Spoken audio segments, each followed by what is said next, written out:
Per lui questa è la sua seconda opportunità, quindi sicuramente lui è la nostra guida in questo senso. Sarebbe stato felice molto perché ha raggiunto quello che voleva, cioè di aiutare gli altri in qualche modo. Ecco, tutto là. 4 anni fa Simone Scremin, un ragazzo di 27 anni, decideva di abbandonare anzitempo questo mondo, vittima di una depressione che non gli ha lasciato scampo. Da quel giorno i suoi genitori, Ivan e Nelly, e gli amici più stretti non hanno mai smesso di pensare che quella tragedia dovesse trasformarsi in un'opportunità di aiutare chi soffre senza giudizi o stigma. È nata così l'associazione Il Filo di Simo, che oggi diventa anche una stanza all'interno dell'ULSS 2 a disposizione di chi sente il bisogno di aprirsi per non lasciarsi travolgere dalla disperazione. In questi 4 anni abbiamo avuto la fortuna di aprire 7 sportelli: Silea, Villorba, Ponzano, Conegliano, Oderzo e Zero Branco. Poi era importante avere uno sportello qua perché ci permetteva di essere a stretto contatto con la psichiatria, perché capita di dover intervenire. L'associazione offre sostegno attraverso una rete di professionisti preparati e rispettosi. Abbiamo 22 tra psicologi e psicoterapeuti.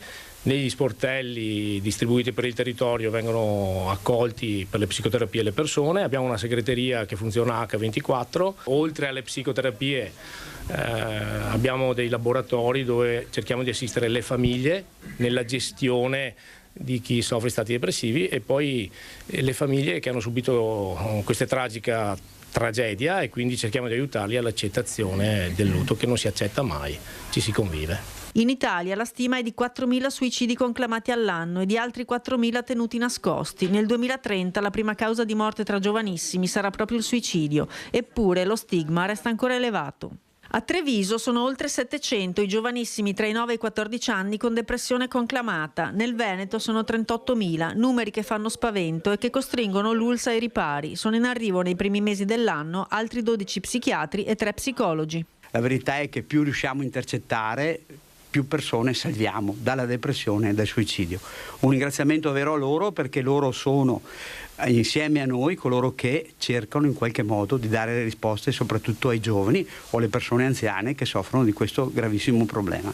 Simone con gli amici non parlava del suo problema, voleva invece essere quello che aiutava sempre tutti, racconta la mamma, un aiuto che oggi arriverà pienamente a chi lo vorrà cogliere. Noi, io lo dico sempre, siamo stati molto fortunati perché siamo stati supportati da tantissimi amici. Il Filo di Simo nasce per la volontà degli amici nostri, degli amici di Simone, insieme ci siamo uniti. Molto probabilmente la cosa funziona proprio per questo, perché la cosa nasce dal cuore, le cose che vengono fatte col cuore bene o male riescono sempre bene. Io ho aperto questa mattina con queste note, Sinfonia di un dono, per ricordare anche questo meraviglioso ragazzo, Simone Scremin, tutti i ragazzi che non ci sono più, ragazzi e ragazze, perché forse troppo sensibili per vivere in una società frettolosa, un po' indifferente. Invece questi ragazzi hanno una sensibilità che va oltre. Guardate che è più difficile morire che vivere. Eppure non riescono più a farcelo, nonostante famiglie fantastiche, perché dobbiamo pensare anche che ci sono dei genitori fantastici, però è un altro mondo.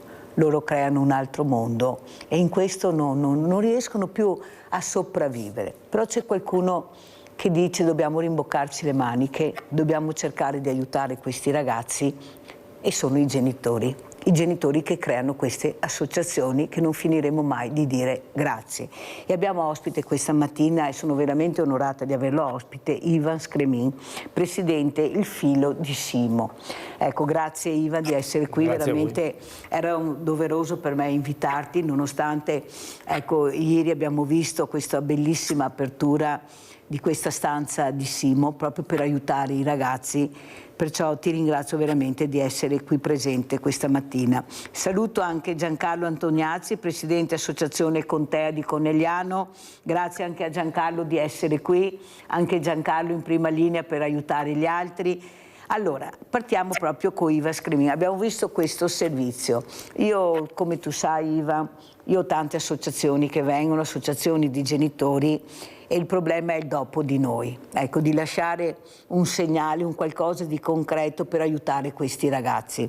Io vedo che tu ce la stai mettendo tutta, non una stanza, ma sono 6, 7, 8 stanze, ecco, 7 stanze che hai aperto per dare aiuto a questi ragazzi, cosa stai vedendo? Cosa sta succedendo a questi ragazzi? Non a tutti, perché diciamo la verità, però cominciano a essere numeri che preoccupano. Prego.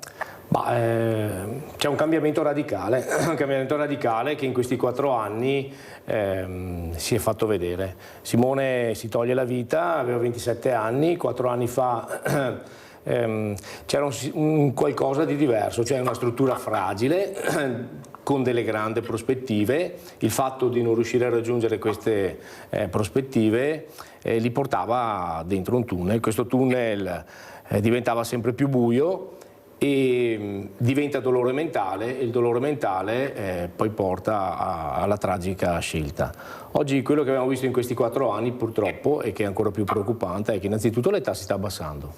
Oggi stiamo parlando di suicidi di ragazzi di 14 anni, tentati suicidi di ragazzi che scendono anche come età, e il problema nasce dal fatto che c'è un cambiamento proprio sociale, che non lo dico io, ma insomma l'ha detto il convegno internazionale della prevenzione dei suicidari a Roma, ed è questa cosa nuova che nasce, che si chiama anaffettività, che non significa che i figli non vogliano bene i genitori, significa che non hanno più la capacità di relazionarsi. Cosa succede? Succede che questi ragazzi si isolano. Noi tra le altre cose collaboriamo con il mio caro amico Alessandro Martini, che è produttore di un cortometraggio che si chiama Giocattoli, e là vediamo cosa effettivamente succede. Succede che le famiglie sono assorbite delle quotidianità, quella di far quadrare i conti, di sopravvivere, e quindi questi ragazzi, i ragazzini, vengono lasciati un po' a se stessi. Chiuso il ciclo scolastico, si trovano soli con se stessi, e la differenza passa dal fatto che mentre nell'età di Simo, in quel periodo là, dietro ogni suicidio c'erano 2 o 3 tentati suicidi, quindi c'era un varco di possibilità di prevenzione, oggi diventa imprevedibile. Questi ragazzini, chiamiamoli ragazzini, tendono a fare di impulsivo, e quindi non c'è più dietro questa fase, io la chiamo questo cerchio di tentato, che ci permette in qualche maniera di inserirci. Quindi bisogna anticipare ancora di più questo, cercare di aiutare le famiglie a sensibilizzarsi quando si vedono dei cambiamenti nei propri figli, e sperare insomma che ci siano più di qualche associazione che come noi insomma cerca di fare quello che riesce. Ritengo importantissimo il fatto di collaborare con l'USL, perché noi siamo fortunati, e lo dirò sempre, ma non perché ci hanno dato la stanza, lo dicevo anche prima, perché l'USL qua nostra, nel nostro territorio, con i mezzi che hanno, in qualche maniera riescono a far fronte. Se ci mettiamo insieme molto probabilmente riusciremo, non dico a salvarli tutti, però insomma anche salvarne uno per noi è un grande risultato. Ci vogliono persone con una certa sensibilità. Noi dobbiamo ringraziare il direttore generale, il dottor Francesco Benazzi, perché come sensibilità penso che non ce ne sia per nessuno. Ecco, questo va detto, anzi lo salutiamo e lo ringraziamo, perché io più di qualche volta ho ricevuto delle telefonate di persone che lui ha cercato, perché avevo dato il numero che avevano chiamato perché avevano problemi, e loro sentire il direttore generale al telefono sembrava neanche fosse vero, sembrava una storia infinita, invece era proprio lui che chiamava, cosa non sempre. Comunque sono bravi anche gli altri, dobbiamo dire la verità, abbiamo dei direttori generali nel Veneto, ecco, in parte molto bravi. Allora, saluto anche Giancarlo Antoniazzi, presidente Contea Conegliano. Anche Antoniazzi sta cercando di mettere sta famosa goccia nell'oceano per dare qualcosa di concreto alla comunità. Com'è la situazione da parte tua, Giancarlo? Mi senti, Giancarlo? Microfono? Non ti sento? No, non lo sento. Allora, intanto che mettiamo a posto il microfono di Giancarlo. Pronto? No, non c'è. Allora, un'altra cosa che volevo chiederti, Ivan, quello che però vorrei capire, la difficoltà che abbiamo di comunicare con questi ragazzi, non con tutti, ma con questi in particolare, perché si chiudono a riccio. È difficile entrare nella loro mente, anche perché riescono a mettersi delle maschere e tu non pensi, non immagini neppure cosa sta passando invece dopo quella maschera, dentro quella maschera. Ti eri accorto di qualcosa tu di tuo figlio, oppure la maschera talmente forte, talmente potente che lui si era creato per difendersi, che non riuscivi a capire? No, nel senso, Simo era già 1 anno e mezzo che soffriva di stati depressivi importanti.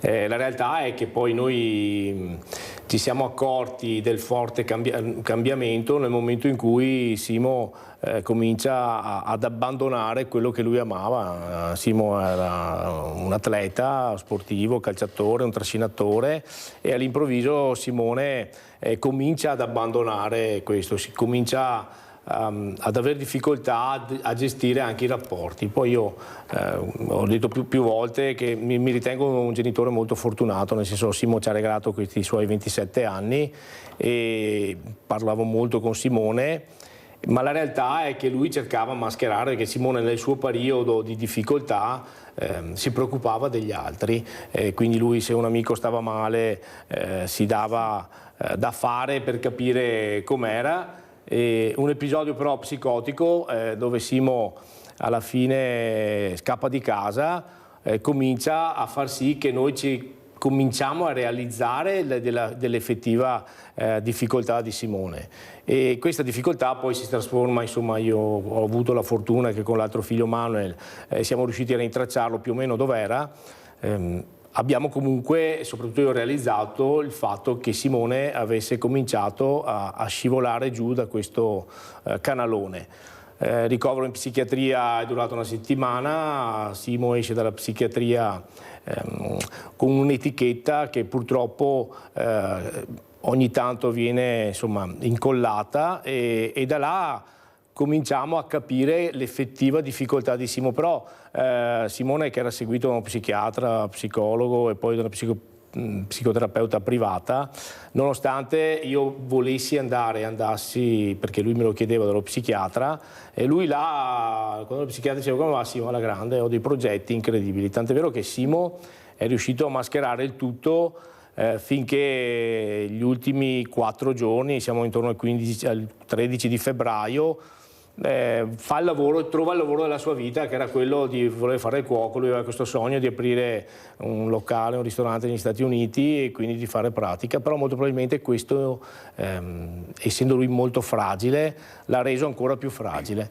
e quindi noi neanche là ci siamo accorti, perché alla fine quel giorno là Simo aveva già organizzato tutto, sapeva che sua mamma era al lavoro, io ero fuori, ero un po' più lontano, Manuel era all'università a Ferrara, e quindi lui articola il tutto, manda un messaggio alla sua psicoterapeuta per dirgli, insomma, c'era qualcosa da sistemare, un messaggio a sua mamma che tutto andava bene, un altro messaggio a una sua amica. Non mi ha chiamato perché noi abbiamo 2 chiamate fisse, una alle 9, dalle 9 alle 10, una dalle 16 alle 17 circa, e poi la sera. Non mi ha chiamato, ma ormai lui aveva programmato tutto. Ecco, nasce da questo il nostro ragionamento, dove l'anello debole è la famiglia, perché non è preparata.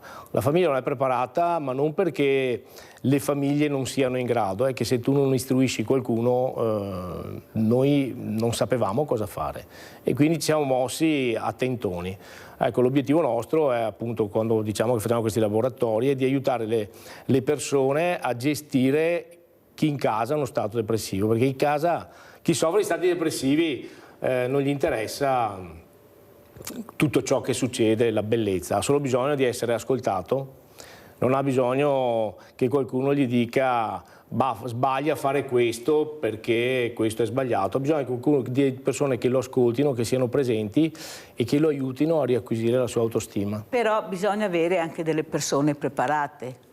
Ecco, non è una cosa semplice, no. Come hai fatto tu, ti sei affiancato da professionisti, assolutamente, perché sì. Ecco, entrare in queste menti così delicate, così fragili, bisogna anche saper gestire. Assolutamente, per questo io dico che i professionisti, se non ci fossero, dovremmo inventarli. Forse c'è questa paura, Iva, di avvicinarsi a questi professionisti, perché dentro di sé il genitore ha paura di ammettere quello che sta succedendo. Questa famosa polvere sotto il tappeto, ma è una depressione, passerà, è giovane, e invece ci sono problemi, come dici tu, che devono essere affrontati, sì, affiancati però da gente esperta. Certo. Noi abbiamo ancora paura della parola psichiatria, non c'è niente da fare, portiamo dal psicologo, psicoterapeuta, ma quando parli di psichiatra là andiamo piano, lo dicono gli esperti almeno. No, ma è vero, cioè, se la psichiatria si chiamasse struttura che rielabora i sogni, molto probabilmente ci sarebbe, ma noi non a caso abbiamo pensato che fosse importante aprire uno sportello o la stanza di Simo nell'ambito di dove esiste la psichiatria. La realtà è che noi stiamo cercando con la divulgazione di far sì che la parola suicidio non sia più una parola che non si deve dire perché si ha paura che poi le persone facciano un'emulazione. La realtà è che se uno decide di suicidarsi non è che sta a vedere perché uno si è impiccato o meno, lo fa e basta.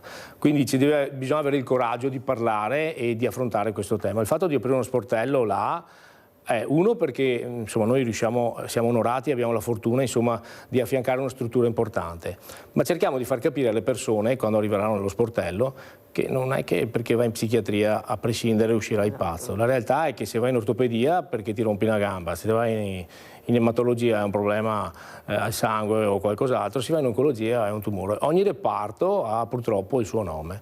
Psichiatria, suicidio, disagio sono delle parole che devono entrare nel vocabolario comune delle persone. Nella quotidianità. Sì, perché è solo la condivisione, la capacità di poter affrontare un qualcosa che è normale, fa sì che le persone abbiano il coraggio di uscire. Noi abbiamo notato che lo facciamo nelle divulgazioni, facciamo la condivisione della storia di Simone e poi abbiamo persone.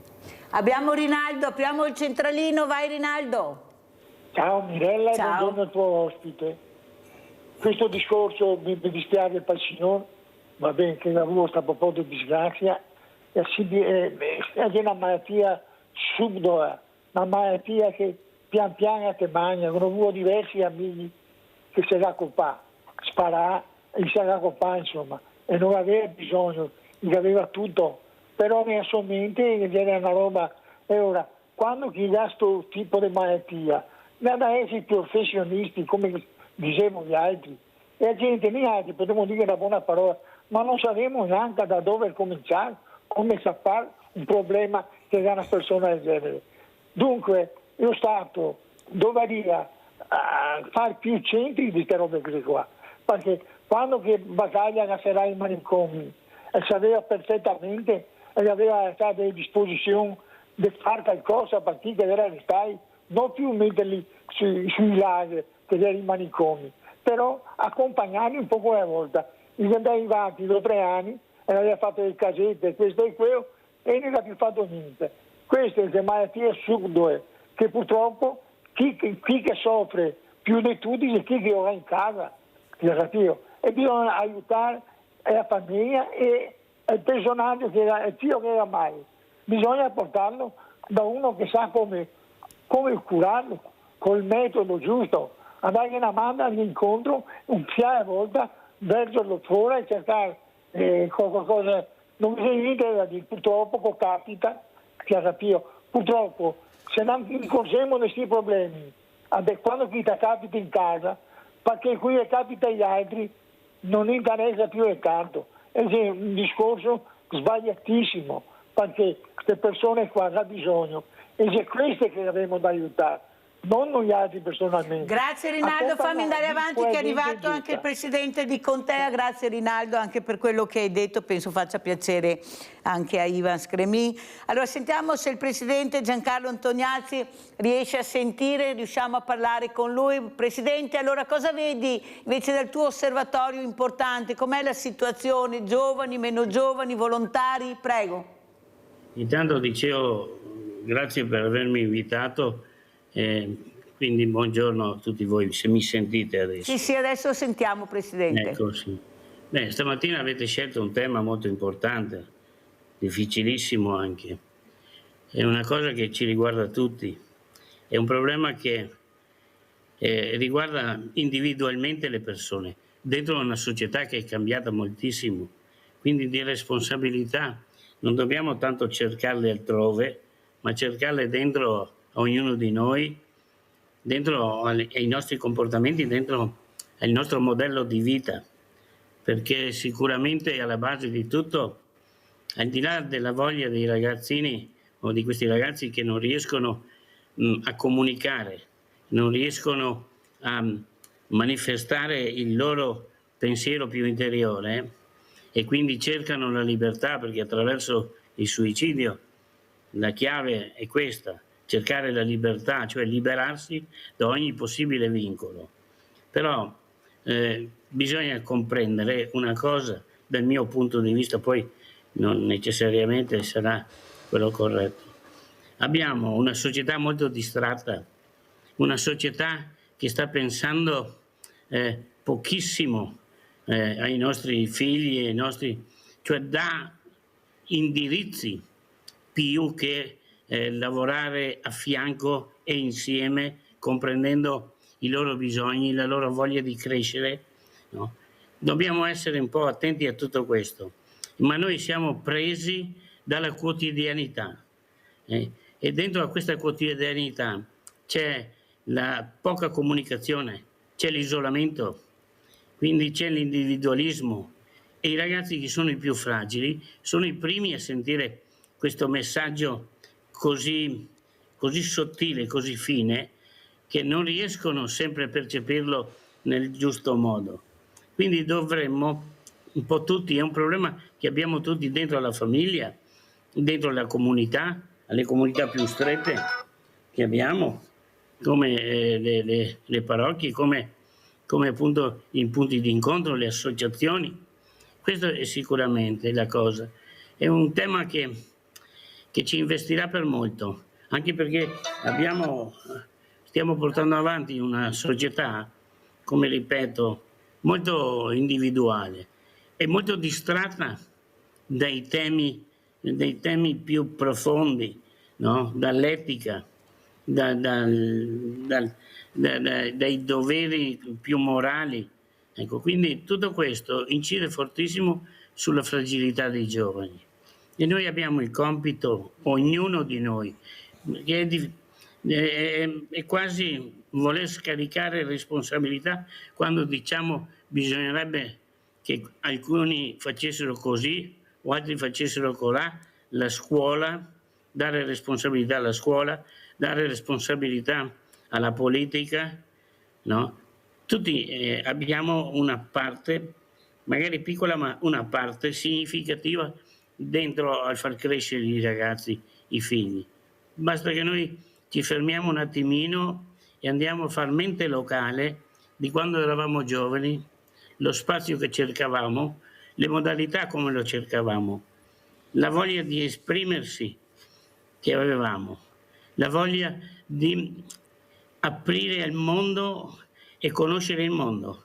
Quindi, allora, se noi ci Presidente, io volevo ringraziarti per le parole, devo correre perché il tempo è tiranno e devo andare anche in pubblicità, però ti ringrazio per quello che hai detto, perché è la verità quella che dici. Noi dobbiamo fermarci un attimino, come dice Ivan Scremin, ascoltare questi ragazzi, farli diventare protagonisti, intrigarli con qualcosa. Non è possibile che il mondo del volontariato sia così scarso di giovani, c'è qualcosa che non lega.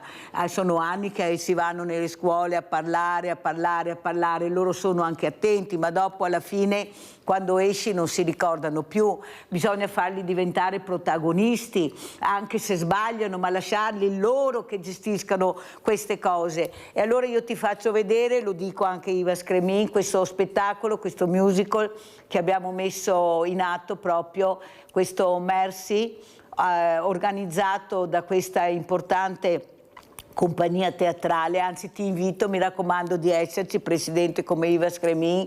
Ecco, grazie anche al sindaco di Conegliano Fabio Chies, che ha autorizzato questo spettacolo, che ha investito in questo spettacolo, al Dina Orsi di Conegliano, lunedì 5 gennaio alle ore 18, perché saranno questi giovani che vedete in questa locandina che parleranno sul testo di Papa Francesco, ripeto, musical autorizzato da Papa Francesco, sul libro di Papa Francesco, a parlare di misericordia, di speranza, di pace. Ecco, ho voluto farlo prima del 6, perché il 6 si chiuderà la Porta Santa, San Pietro, si chiuderà il Giubileo, e volevo dare questo messaggio grazie anche agli sponsor che sono riuscita a trovare, grazie anche alla partnership di Media Nord-Est, alle tante persone che mi hanno supportato perché è un messaggio importante, i giovani che parlano ai giovani, perciò è tutto gratuito. Vi invito tutti, quelli che ci staranno naturalmente, perché è uno spettacolo magico dove vedi la bellezza di questi giovani. Pensate che la regista alla fine dello spettacolo, quando, siccome ha girato l'Italia, adesso è arrivato anche qui da noi, ha detto: ma guardateli questi giovani, guardateli uno a uno, questi sono i nostri giovani. Cosa ne pensi, Iva? No, vabbè, sfondi la porta aperta. Il resto l'idea da sempre è che i ragazzi hanno una grandissima potenzialità. La realtà è che non vengono premiati e di conseguenza quello che fanno. Noi abbiamo avuto la fortuna di collaborare con le scuole. Un esempio forse secondo me è quello più eclatante, è stato, abbiamo chiesto al Palladio di rielaborare il nostro logo, dopodiché l'hanno fatto e abbiamo aperto una mostra che è durata una settimana nella sala del Palazzo di Trecento, gestita dai ragazzi. Erano loro che erano in accoglienza delle persone. E non hanno nessun problema? Sono bravi? No, ma addirittura c'era qualcuno che, siccome il Palazzo di Trecento non è mai aperto, e fatalità era aperto in quei giorni in cui arrivavano i turisti, e prendevano i turisti, gli facevano visitare il palazzo, gli spiegavano come funzionava, poi gli facevano fare il giro dell'esposizione, gli spiegavano, ma con una completa autonomia. Quindi non è vero che questi ragazzi non hanno le qualità. Il problema è che questi ragazzi vivono purtroppo in una condizione di poca autostima e non vengono, è più facile criticare quello che fanno che dargli la soddisfazione su quello che hanno fatto. E quindi forse bisogna cambiare anche un po' l'approccio. L'esperienza che io ho avuto purtroppo di Simo mi ha fatto cambiare un po' l'approccio che ho con l'altro figlio, nel senso che ho abbandonato il fatto del concetto che sei grande, sei tutto te, ma la realtà è che bisogna avere un confronto con questi ragazzi, portarli al ragionamento, e posso dire che se si intraprende questa strada i risultati si vedono. Sì, i risultati si vedono, perché innanzitutto si limitano le discussioni, che è già una gran bella cosa, ma soprattutto loro poi si aprono e ti raccontano. E quindi forse è quello che dobbiamo poi abbandonare, il concetto che la nostra generazione sa tutto. Lo so che è una domanda scomoda, Iva, ma te la devo fare. Ecco, io penso anche a tua moglie, a questa donna che ha portato in grembo 9 mesi questo ragazzo. Ecco, la distruzione dentro di sé in un momento così delicato, eppure proprio voi genitori riuscite a reagire. Riuscite a reagire, a creare, proprio sembra che vi aggrappate a qualcosa, come dice tua moglie, ecco, lo farà felice, lui sarebbe stato felice di questo, io so che lui avrebbe voluto questo. Quanto è cambiata la vostra vita, Iva? Beh, la nostra vita è cambiata nelle tempistiche, io vivo la mezza giornata, nel senso che io Simone lo penso quotidianamente, circa 28 ore al giorno, per noi Simo esiste. Io dico, e lo dico in completa tranquillità, il dolore del padre è diverso da quello della madre. La madre ha purtroppo un dolore che parte dall'interno e solo lei lo sa, e quindi merita un rispetto maggiore, merita il fatto che il padre deve fare un passo indietro, perché la mamma si porta dentro una cosa che è devastante.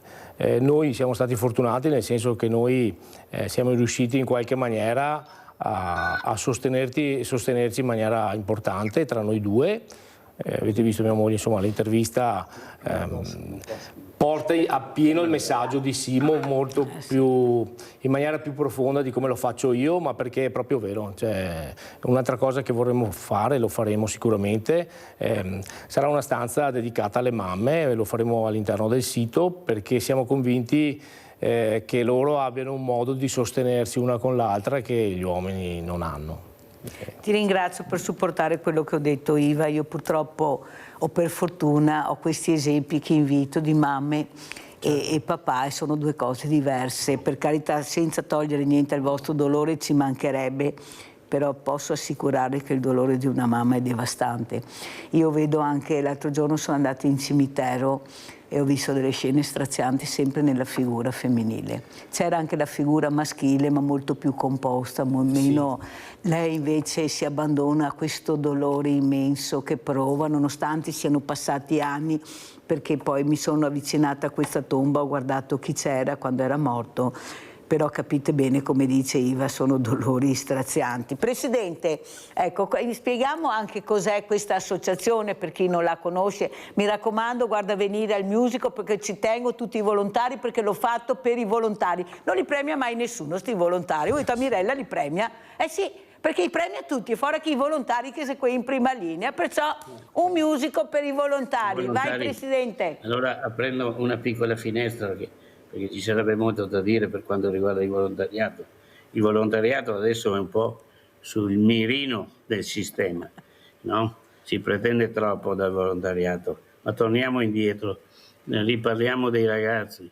Benissimo la sua iniziativa, io vedrò di fare in modo qua di farmi promotore qua nella nostra zona appunto per quell'incontro e partecipare, perché è importante partecipare ad incontri che vedono i ragazzi, ma non come soggetti di quello che dicevo prima, di indirizzo d'ordine, no? Ma ragazzi che devono raccogliere da parte degli adulti l'invito a essere protagonisti, di essere partecipi, quindi la sottigliezza che noi dobbiamo usare nei loro confronti è di portare messaggi, no? Semplici, ma che abbiano un fondamento etico, un fondamento, no? Interiore di responsabilità, no? Di partecipazione attiva.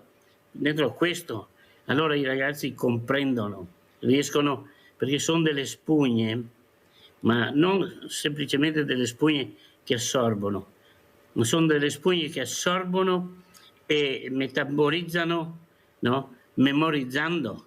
Questa è la chiave, dal mio punto di vista, probabilmente non significativo più di tanto, però secondo me questa è la chiave, perché loro devono immagazzinare dei dati che siano coerenti con la crescita, con la voglia di inserirsi dentro il sistema, di partecipare in modo attivo, no? E quindi noi dovremo mandare dei messaggi che siano moralmente e profondamente etici, ecco, che abbiano una forma di responsabilità di fondo.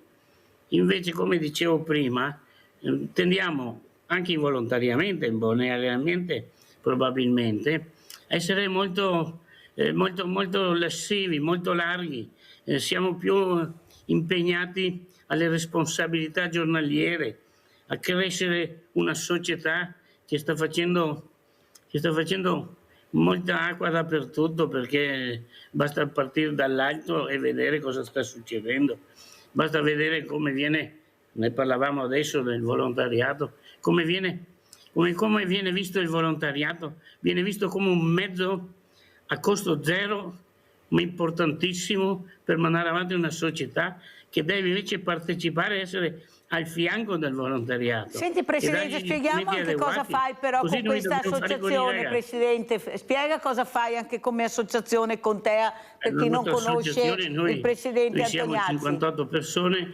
abbiamo 10 auto attrezzate per i trasporti solidali, quindi abbiamo questo progetto che lavora con delle convenzioni con il Comune di Conegliano, Comune di Santa Lucia, con l'UIS per il trasporto di ragazzi con disabilità grave, lavoriamo con Stacco regionale, abbiamo un progetto che stiamo lavorando con il centro sollievo, con l'UIS per un centro sollievo, avevamo 9 ospiti, adesso qualcuno per qualche motivo è fermo perché sta poco bene, ma ne abbiamo 6 fissi, quindi abbiamo questo progetto. Abbiamo un ambulatorio di prima prevenzione proprio per aiutare le persone, al di là di capire se hanno delle patologie, aiutarli a capire di glicemia, vedere la glicemia, vedere la pressurizzazione del sangue, queste cose qua, insegnare loro attraverso delle persone professionali in pensione un'etica di vita e essere a disposizione dei medici locali per l'anamnesi di queste persone con la loro schedina e la loro privacy. Stiamo lavorando con il Tribunale Penale di Treviso, abbiamo 10 persone socialmente utili perché anche da questo punto di vista bisogna fare in modo di fare educazione proprio sociale, perché vediamo degli errori banalissimi, ma che però devono comunque comprendere che l'errore deve essere rimediato in qualche modo, e dentro il mondo del volontariato trovano questa porta aperta. Allora Presidente, quello che volevo anche discutere con te questa mattina, ascoltami perché poi devo andare in pubblicità, è che forse manca la comunicazione tra associazioni. Io cosa posso fare, come posso aiutare? Allora io ho avuto un caso, Presidente, che l'ho detto qui in televisione, di una persona disperata che ha chiamato, diversamente giovane, la quale aveva il marito con problemi, che doveva fare una riabilitazione, mi ha chiamato il venerdì perché il lunedì doveva fare la riabilitazione e non riusciva a trovare nessuno che portasse questo uomo a fare questa riabilitazione. Lei aveva cercato di bussare, ma la risposta era: se vuoi questo devi pagare. Ecco, soldi non ne aveva da pagare il trasporto, allora mi sono messa in moto di venerdì e quello che ho scoperto è stato tragico. Nel senso che tutti passavano il cerino. Alla fine la colpa era di questa coppia, poveretti, che non sapevano neppure il nome dell'assistente sociale, pensate voi, e che la colpa era loro perché non si erano mossi nella maniera corretta, quella che hai detto tu praticamente. Allora io mi sono ben informata e ho chiamato anche la Croce Rossa, lo dico, ma giustamente nel paese dove loro vivono ce n'erano solo 2 ed erano occupate, perché non è che possono fare i salti mortali, però capisci che io ho detto a sto punto: o voi aiutate questa persona in qualche maniera, ho chiamato i servizi sociali, o io lo faccio diventare un caso pubblico nazionale, perché non è possibile che questa coppia diversamente giovane, uscita dall'ospedale, senza soldi, andata dal medico di famiglia, il medico di famiglia che non sapeva dove mandarli perché non aveva nessuna... Capisci, Presidente, che non ci siamo proprio, che manca la comunicazione tra enti, sono loro. No. Ma se questo Cristo esce dall'ospedale, ci sarà qualcuno che segue questa persona, che sanno benissimo che sono soli, che non hanno figli, non hanno nessuno, non hanno soldi? Cioè, ma dobbiamo avere tutto a pagamento, anche il volontario a pagamento? Perfettamente d'accordo con lei. La grande fatica che fa un Presidente che ha voglia di essere Presidente, no, dentro il mondo del volontariato oggi è, no, motivare i propri colleghi, motivarli ad essere dei volontari. Io dico sempre ai nostri: noi non siamo volontari per dire al mondo ci siamo anche noi. Noi siamo volontari per mettere in pratica quel credo che abbiamo dentro, per il rispetto dell'altro, perché l'altro siamo noi. Questa è la realtà. Tutto il resto lo dobbiamo... io raccolgo il messaggio che lei sta mandando e la invito magari a venirci a trovare e mettere insieme... No, prima faccio un passo in regione, l'ho già detto al nuovo Presidente Alberto Stefani, che dobbiamo rivedere e parlare di alcune cose che non mi tornano, ma no che non tornano a me, non tornano alle associazioni che ho, ma è mai possibile che con quello che abbiamo fatto durante la pandemia dobbiamo pagare per fare i volontari? Dobbiamo girare col commercialista, col notaio, col revisore dei conti? Ma stiamo scherzando? Sì, ma guardate veramente che è una cosa folle. Pubblicità. Certo.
ok, grazie mille, ho super apprezzato.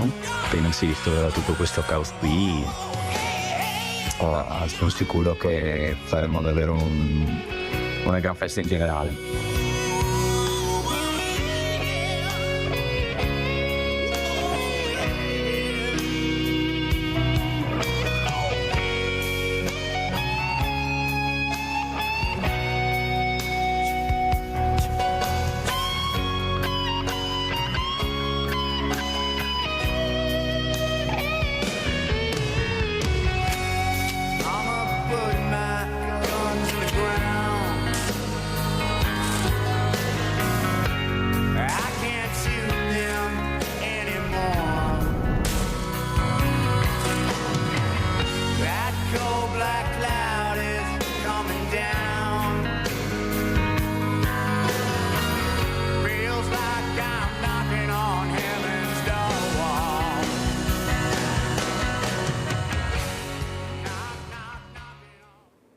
Abbiamo in linea Tamara. Ciao Tamara cara. Ciao Mirella. Ascolta Mirella, io volevo dirti una cosa. Intanto volevo fare i complimenti a questa persona che ha aperto questo ambulatorio per le persone in difficoltà. Io volevo dire una cosa. Guarda, tu conosci la mia storia purtroppo. Io ho mio papà che ha l'Alzheimer e il Parkinson. Ho dovuto combattere con il servizio sociale perché non avevo il diritto di avere l'accompagnatoria del comune praticamente. E io gli ho detto a mia mamma, no, vengo io, fino a che non ti danno l'accompagnatoria io sto là in ambulatorio, in ufficio. Insomma, io quella mattina là ho perso mezza giornata di lavoro, alla fine l'ho vinta io, perché ho detto se non mi date un'accompagnatoria, qualcuno che porta in giro mio papà a fare le visite, questo e quell'altro, giuro che io vado dai carabinieri e vi denuncio. Dopo mezz'ora mi hanno già dato subito la persona. Io voglio dire una cosa, queste persone qua, oltre che prendono i soldi da noi, ma perché non si svegliano un pochino? Perché aiutare le persone, devono aiutare le persone anziane, poverine, che non possono più prendere la macchina. Non è mica colpa della persona, ecco, non possiamo mica buttarle in un angolo, dire queste si arrangiano e questo alla fine è morta là. Io voglio dire solo una cosa, che questa gente deve solo vergognarsi, il servizio sociale deve aiutare il prossimo, aiutare tutti quanti le persone in difficoltà. L'altra cosa Mirella, le ragazze di Casa Masetto ti fanno tutti gli auguri di Buon Natale e di Anno Nuovo. Grazie Mirella, ciao. Fatevi portare al musical, a vedere il musical a Conegliano, ecco, di che ho detto io, ecco, loro sanno benissimo. Ecco, fatevi accompagnare come siete sempre venuti dappertutto con Mirella a questo bellissimo evento. Allora spieghiamo bene. Bisogna stare attenti a dire ho avuto l'accompagnatoria. Ha avuto una persona che accompagnava il papà a fare le visite. L'accompagnatoria è un'altra cosa, non è così semplice. Ecco, Tamara giustamente è talmente arrabbiata che ha detto andiamo piano, perché l'accompagnatoria è una cosa, l'accompagnamento tramite i servizi sociali di questo uomo a fare le terapie è un'altra cosa. Va spiegato, perché poi rischiamo di fare una brutta figura. Allora, quello che volevo capire, Ivan, questo video che abbiamo visto, molto bello, per far capire l'importanza di ascoltare, come hai detto tu, perché ormai siamo in chiusura, l'ascolto dei ragazzi con professionisti a fianco delle famiglie, perché va aiutata sì la famiglia, ma va aiutato anche il ragazzo, che sono il nucleo, è quello, non c'è niente da fare, bisogna aiutarli assieme, perché poi convivevano assieme la quotidianità. Prego. No, beh, in effetti il video spiega una cosa primaria, che è quella che io porto avanti da sempre, che purtroppo la vita è talmente imprevedibile che siamo convinti che le cose capitano sempre agli altri, invece non è vero, capitano a tutti, e già questo è un messaggio. L'importanza fondamentale è quella di stare vicino alla famiglia e quindi cercare di aiutarli a muoversi in mezzo a questo meccanismo così strano che è la mente, per capire che alla fine non c'è la necessità di fare tante cose, basta ascoltare ed esserci. E l'altra cosa importante è quella di non sottovalutare. Chi soffre di stati depressivi manifesta dei disagi e e loro hanno la necessità che vengano valorizzati e non sottovalutati. L'errore per esempio che facevo io era quando Simo stava male e mi diceva noi andavamo a correre insieme, facevamo sport insieme, ma non vengo perché oggi mi fanno male le gambe, dice dai vieni che poi ti passa correndo. La realtà è che facevo un danno doppio, il primo era perché lui stava male veramente e il secondo era che lui aveva paura di deludermi, quindi questo andava ad alimentare questo suo stato di disagio, no? E poi apro un'altra piccola parentesi collegata appunto al discorso che faceva il presidente prima dell'associazione, che diceva che il suicidio alla fine è un atto di libertà. Effettivamente purtroppo è vero. A una conferenza è stato detto che l'atto suicidario si applica nel momento ed è una libera scelta, nel senso che il dolore è talmente forte che queste persone sono come camminassero dentro un tubo incendiato, vedono una porticina, pensano che sia il salvataggio e quello è il gesto estremo. E la seconda cosa che vorrei dire è che nasce da un incontro che abbiamo fatto i giovani dove raccontavo la storia di Simo, ed una ragazza di 15 anni mi ha chiesto se l'atto suicidario era un atto egoistico, e io nonostante insomma abbia subito questa tragedia ho detto che è un atto d'amore. La realtà è che chi si toglie la vita non si toglie la vita per se stesso, ma si toglie la vita per togliere la sofferenza delle persone che gli sono vicine, ed è questo che Simone ci ha lasciato con la sua lettera, dove insomma lui ci dice che ci ama tutti ma che non ce la fa più e sceglie questa strada per farci stare bene. Ecco, queste sono le tre cose che secondo me sono importanti e che ci devono spingere a parlare appunto di questo disagio del suicidio in maniera aperta. Senti Iva, io non so se tu sei un credente o non credente, però abbiamo parlato di Papa Francesco, so che anche tu eri molto affezionato a questo Papa, della sua semplicità, con la quale riusciva a comunicare con tutti.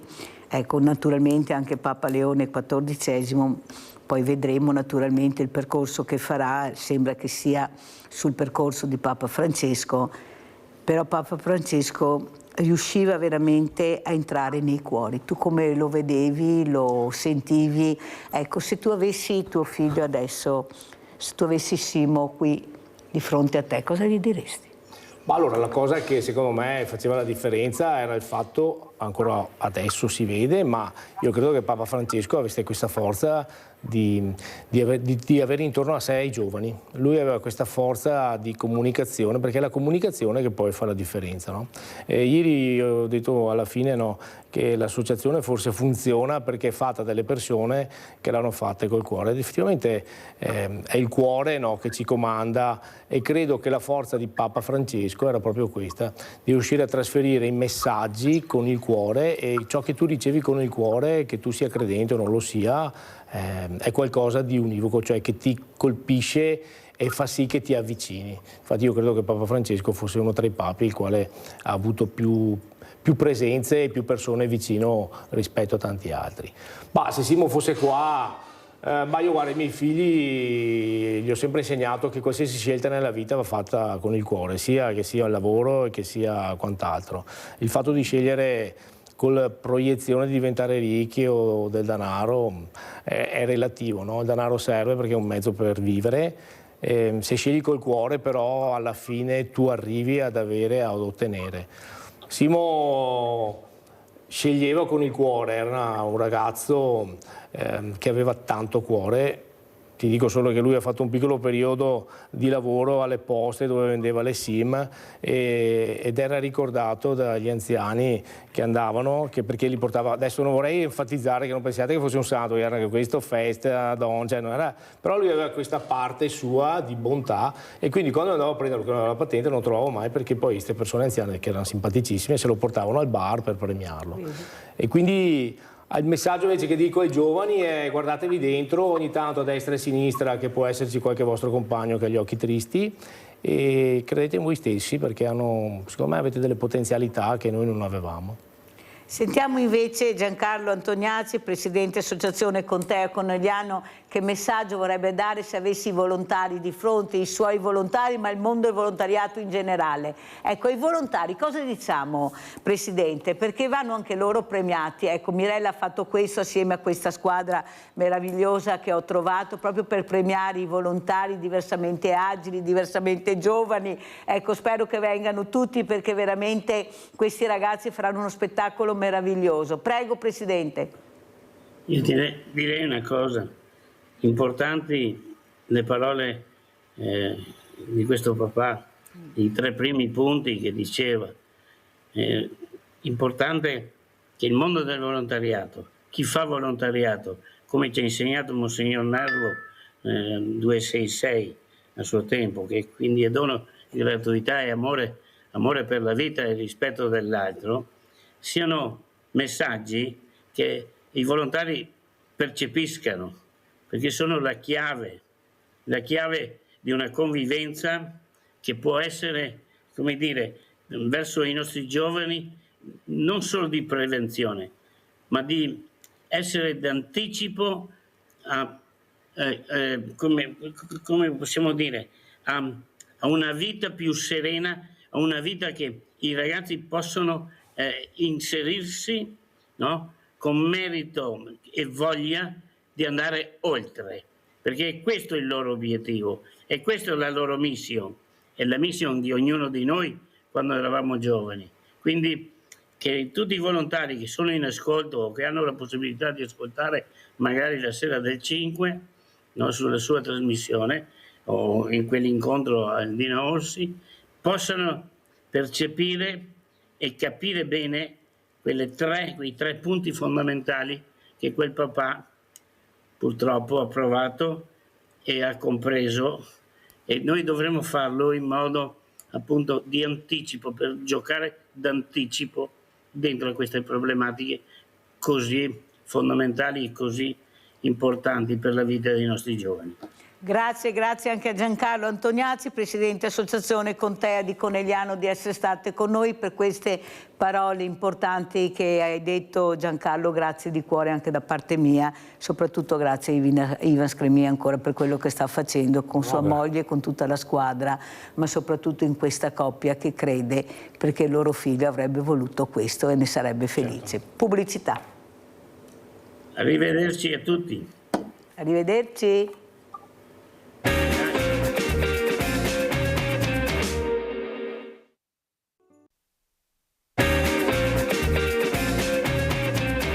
Presento altri 2 graditissimi ospiti. Finalmente è arrivata Raffaella Buziol.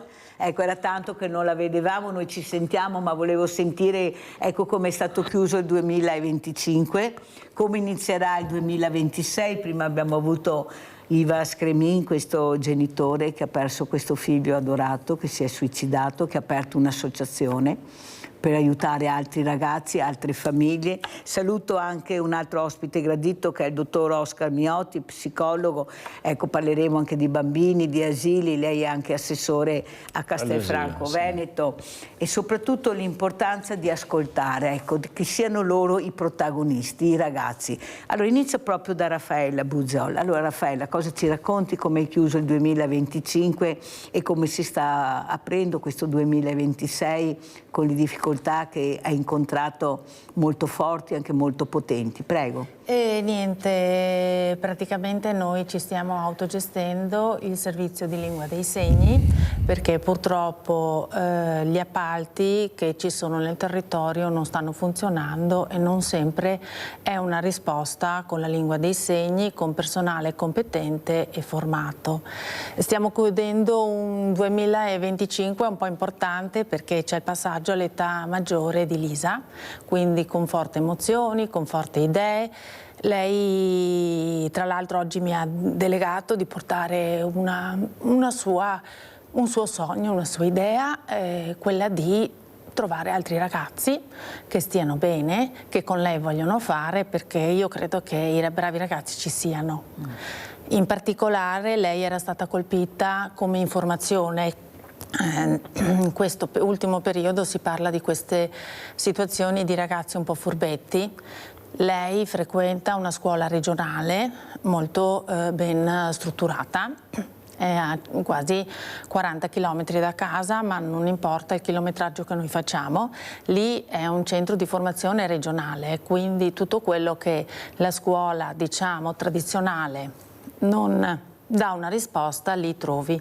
Quindi trovi il cosiddetto Maranza, trovi la ragazza che magari è ricca di emozioni, però ha molta tristezza dentro, trovi quello che è aperto e sensibile, e lì io devo dire che Lisa è stata accolta come una persona, una ragazza normale, quindi lei quando torna a casa mi dice: e quindi io che cosa posso fare?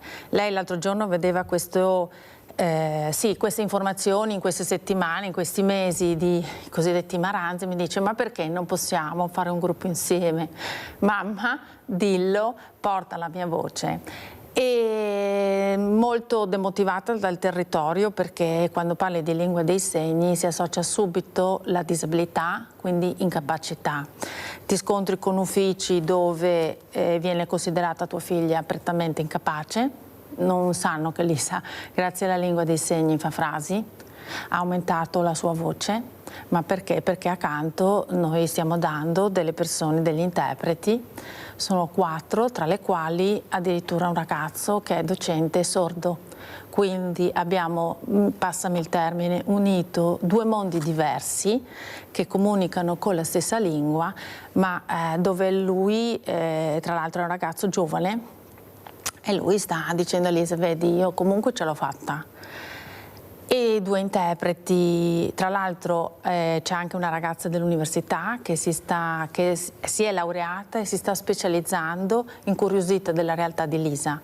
Quindi i bravi ragazzi ci sono, solo che poi colgo l'occasione, vista la persona che mi è in parte, c'è la solitudine, no? E la solitudine è una cosa bruttissima, perché intacca il cognitivo, intacca tutte quelle che sono le capacità. Io sono mamma di 3 ragazzi, un bambino, diciamo, e 2 ragazze, sono mamma adottiva, quindi lo scontro dell'emozione è sempre stato un punto che è stato importante. Io ho dovuto far capire ai miei figli di essere chiamata mamma e perché. Sono sempre stata messa a rispondere a delle domande del loro passato, del loro presente. Ora, la figlia più grande ha 19 anni, quindi esce, come dire, io sto facendo un passetto indietro da mamma, perché mi hanno detto: ora la devi lasciare, ma sono sempre mamma, quindi l'emozione poi è la prima, è la più grande, e allora le raccomandazioni sono come le mamme normali, io dico, perché poi mi vengono a dire: no, ma tu sei mamma adottiva, no, le preoccupazioni. Però la seconda, che ha poco meno di 15 mesi di differenza, quindi l'anno e mezzo, mi dice: perché io non posso. In realtà lei si è messa in un gruppo di maranza o non maranza, ma con ragazzi che stanno bene, non perché le altre disabilità o le altre difficoltà noi non le accettiamo, e ci tengo a precisarlo, ma perché io arrivo da un'esperienza dove ho toccato con mano l'istituto, l'orfanotrofio. Lisa, per fare certi tipi di passi, è sempre stata messa con dei ragazzi, con dei bambini, perché erano bambini, aveva 2-3 anni, molto più veloci rispetto a lei. Lei è in una classe dove lei è l'unica che utilizza la lingua dei segni ed è l'unica che ha questo riconoscimento di legge 104, ma loro hanno guardato la persona. Quindi ci sono ragazzi che aspettano da lei gli appunti e lei si sente in ruolo. Si sente protagonista finalmente. La pasticceria, la pizzeria ha dei docenti che hanno detto: ma perché non vederla in un altro modo le cose? Quindi io lì sono una mamma come gli altri, cioè arrivo, lei esce, è autonoma, lei nella vita quotidiana è autonoma. Neanche 20 giorni fa sono stata su un ufficio, perché il passaggio dell'età maggiore implica che tu, come dire, un altro giro per gli uffici te li fai. Allora, il silenzio delle istituzioni è enorme quando parli di lingua di segni. Mi è stato detto: ma perché non la certifichi al massimo con l'accompagnamento in età adulta, così la tieni a casetta? Sentiamo anche come commenta queste parole. Ecco, io ho lasciato Raffaella che esprimesse anche questa forma che ancora vive di disagio disagio psicologico che fa molto male, perché si fa fatica ad andare avanti. Questo culturalmente non ci siamo, non c'è niente da fare.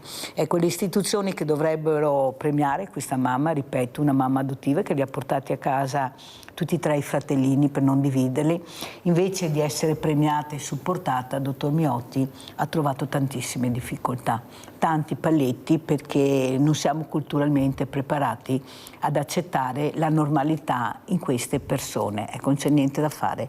Non li chiamiamo per nome, li chiamiamo ancora disabili, ecco, usiamo ancora questo che io odio. Infatti io li chiamo diversamente agili, perché si muovono solo in maniera diversa, però l'etichetta è la prima cosa che facciamo, noi mettiamo l'etichetta, come ha detto la nostra Raffaella Buziol. Cosa ne pensa, dottor Miotti? Beh, intanto così colgo il fatto che Raffaella dica c'è questa solitudine, perché alla fine fa fatica questa Lisa a comunicare, a sentirsi in relazione con gli altri.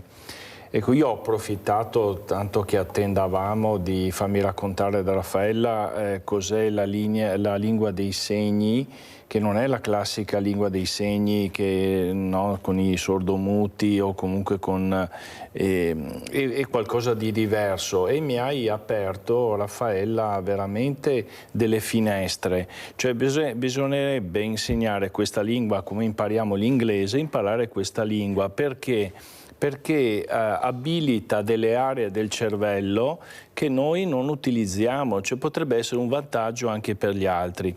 Quindi io ti invito proprio a fare una buona comunicazione come stai facendo questa mattina, quindi complimenti perché sei venuta qua, e complimenti a Mirella che ti ha accolta, perché se non parliamo di questa cosa, anch'io non lo sapevo e tu mi hai dato la possibilità di conoscerla, questa lingua.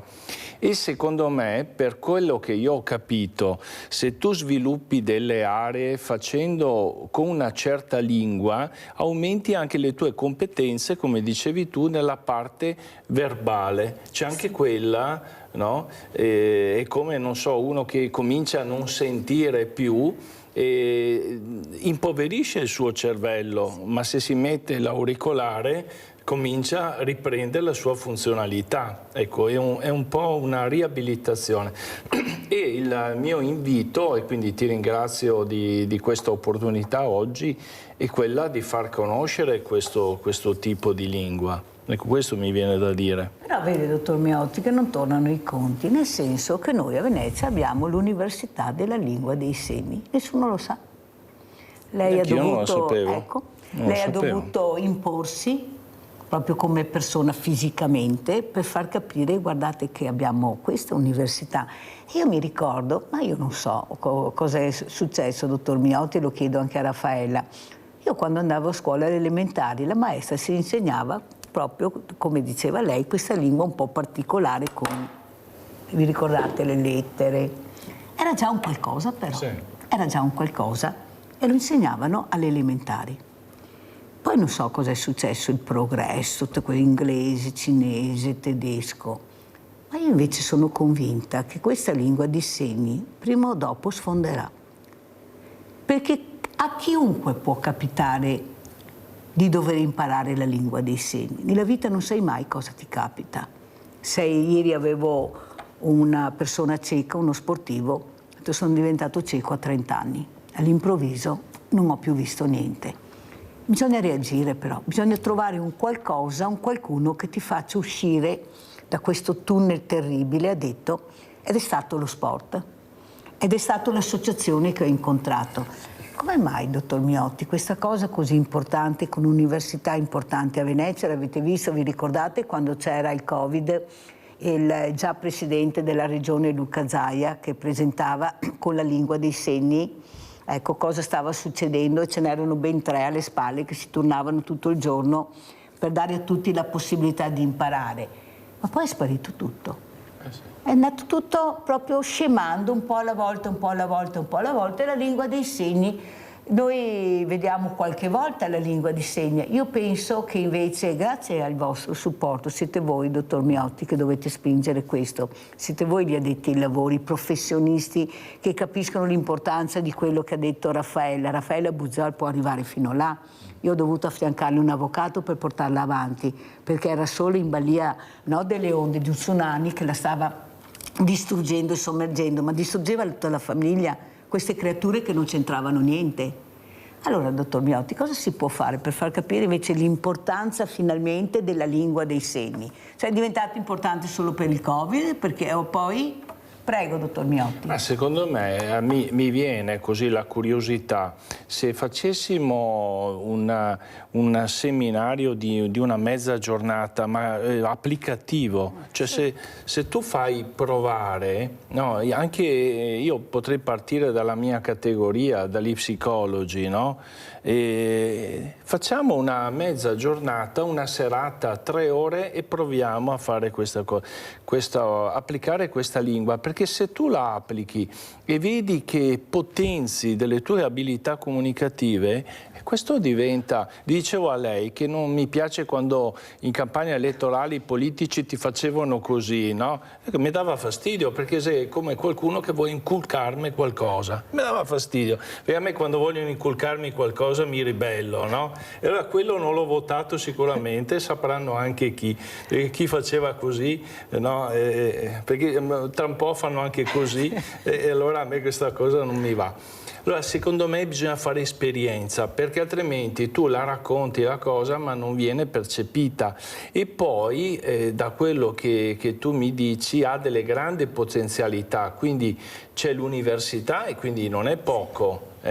Dovrebbe esserci un corso ma perlomeno facoltativo a psicologia. Ecco, su questo dovremmo cominciare a lavorare con l'università, perché gli psicologi possono, ma non solo gli psicologi, anche gli educatori, queste sono abilità che bisogna avere. Assolutamente, ma io le confermo anche il fatto, per esempio Lisa a volte nel suo percorso a livello medico a volte mi dicevano dobbiamo fare una risonanza al cervello per capire in profondità come funziona. Quando è stato fatto nel corso del tempo hanno visto, come diceva lei, molte aree del cervello che erano grigie scure, cupe, si erano completamente normalizzate. Quindi lei per esempio ora mi dice cosa ti è successo? Cioè lo dice con la voce. Se mi dicevano 2 anni fa, guarda avrebbe detto questa frase, che cosa ti è successo mamma? Io glielo dico, non avrei mai creduto a questo. Quindi la lingua dei segni, ma perché casualmente nella disperazione, come dice Mirella, sono riuscita casualmente arrivando in queste strutture specializzate, ma io ho visto ragazzi dopo traumi lavorativi o di malattie varie che grazie alla lingua dei segni tornavano a comunicare dopo una situazione di riabilitazioni importanti, malattie improvvise. Guardi, mia mamma ad aprile ha avuto un intervento alla testa, aveva un meningioma nella vena più importante del cervello. Che cosa ho fatto io? Mi ha dato 4 parole in lingua di segno. Ho detto, mamma, se succede che sulla post-riabilitazione, post-rianimazione, tu non riesci con la bocca a comunicare, prendi queste 4 parole. Sì, no, bene, male e avanti. Facevamo queste prove perché abbiamo una gesticolazione quasi innata in noi, però quando è ora di fare così non sappiamo mai. Le mani possono diventare la voce. Esatto. Allora, facendo così, lei ha avuto una riabilitazione tranquillissima, ma perché io ho avuto l'esperienza di Lisa. Le faccio un esempio, erano successe delle situazioni un po' così con dei ragazzi e che tiravano i pugni. Allora le ho detto, guarda, questa è una... Questo così vuol dire ancora, così vuol dire allenamento. Se fai così non vuol dire nulla e fai pure male. Ed era una situazione dove c'era l'interprete, Lisa in queste situazioni un po' così, di ragazzi un po' furbetti, le assicuro che questi ragazzi sono cambiati da così a così. Ecco, e hanno fermato la loro rabbia. Allora i ragazzi, ecco qua il problema grande, e appunto Raffaella ha usato la parola maranza che io odio, non so neanche perché se veniva fuori sta nome, baby gang, tutte queste robe. Allora io lo racconto spesso, però lo voglio raccontare anche a lei e anche a Raffaella. Io l'ho già fatto con Lisa a Luna Park, che ho portato Lisa da questi ragazzi, tutti mi dicevano ma dove la stai portando, la stai facendo? Invece è stata una dimostrazione di chi sono questi ragazzi di fronte alla disabilità, a una persona fragile. L'hanno accarezzata, l'hanno abbracciata, vero Raffaella?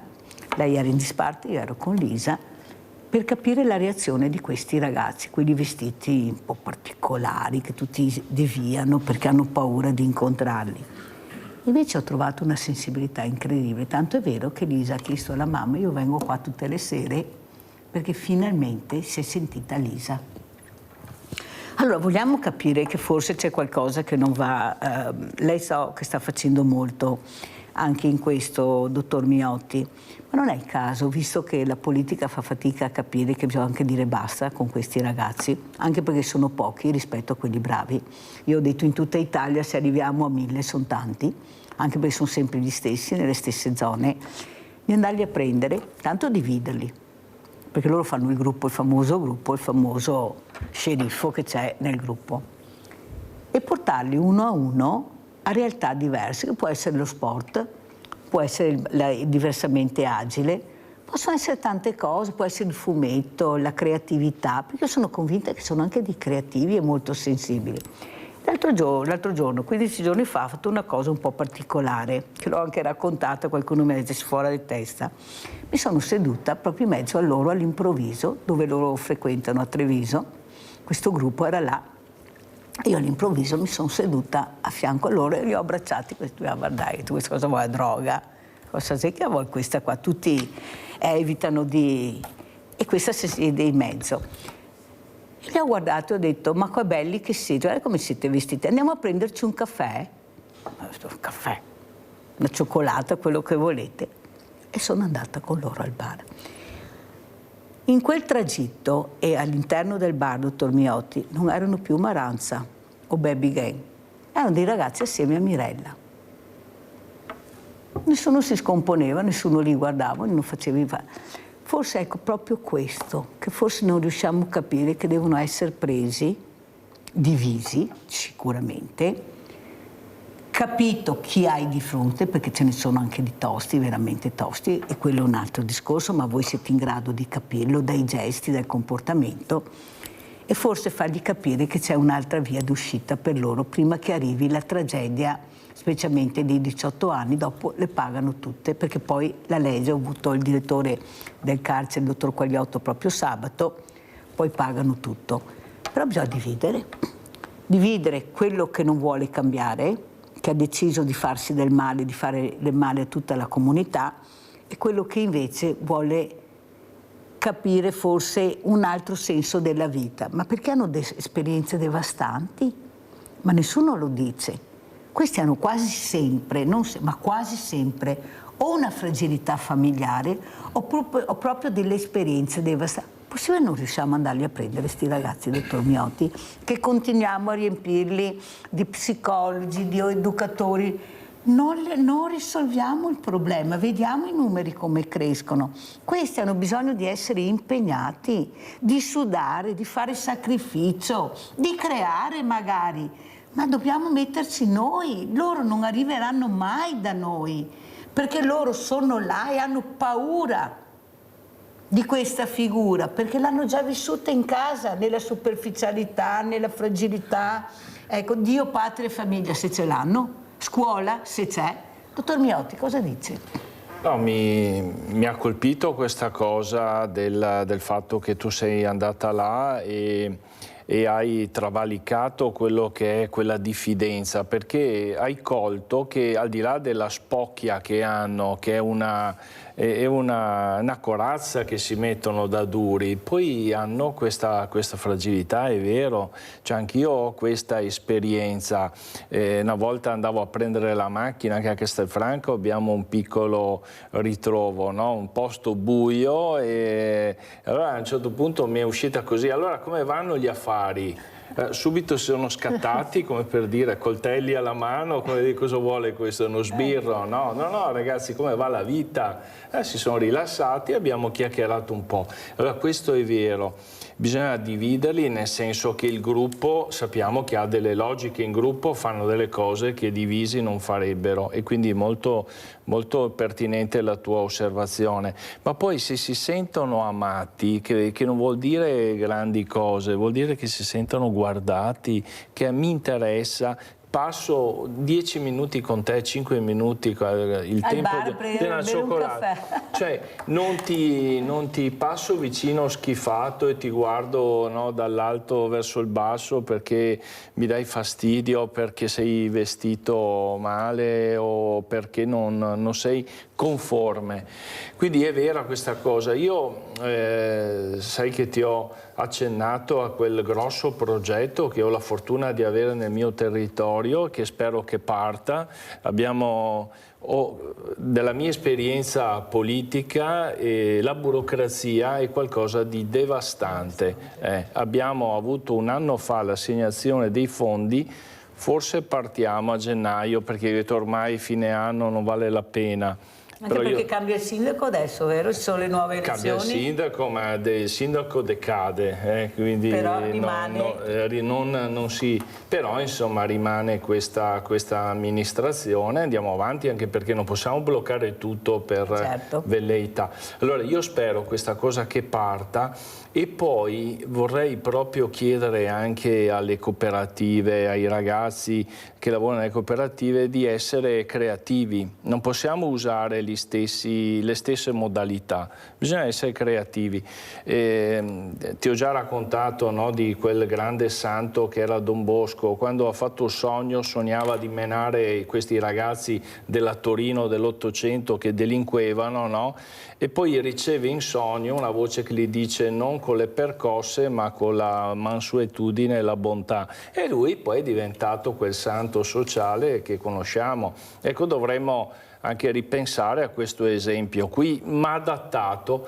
Per esempio io faccio un po' fatica, le mie figlie ascoltano i rapper, no? E i rapper cantano delle cose che a me fanno rabbrividire, però invece se abbandoniamo i pregiudizi e cerchiamo di andare al di là, cosa c'è? C'è un disagio, c'è una disperazione, e se noi cogliamo la disperazione di questi ragazzi, si sentono compresi, magari si avvicinano, si fanno dare una mano, però bisogna abbassarsi, non abbassarsi, bisogna mettersi allo stesso livello. Bisogna fare anche squadra, mi scusi dottor Miotto, perché parlavo prima anche con Iva Screvin e anche con Giancarlo Antoniazzi dell'associazione Contea di Conegliano, che noi siamo abituati a coltivare il nostro orticello.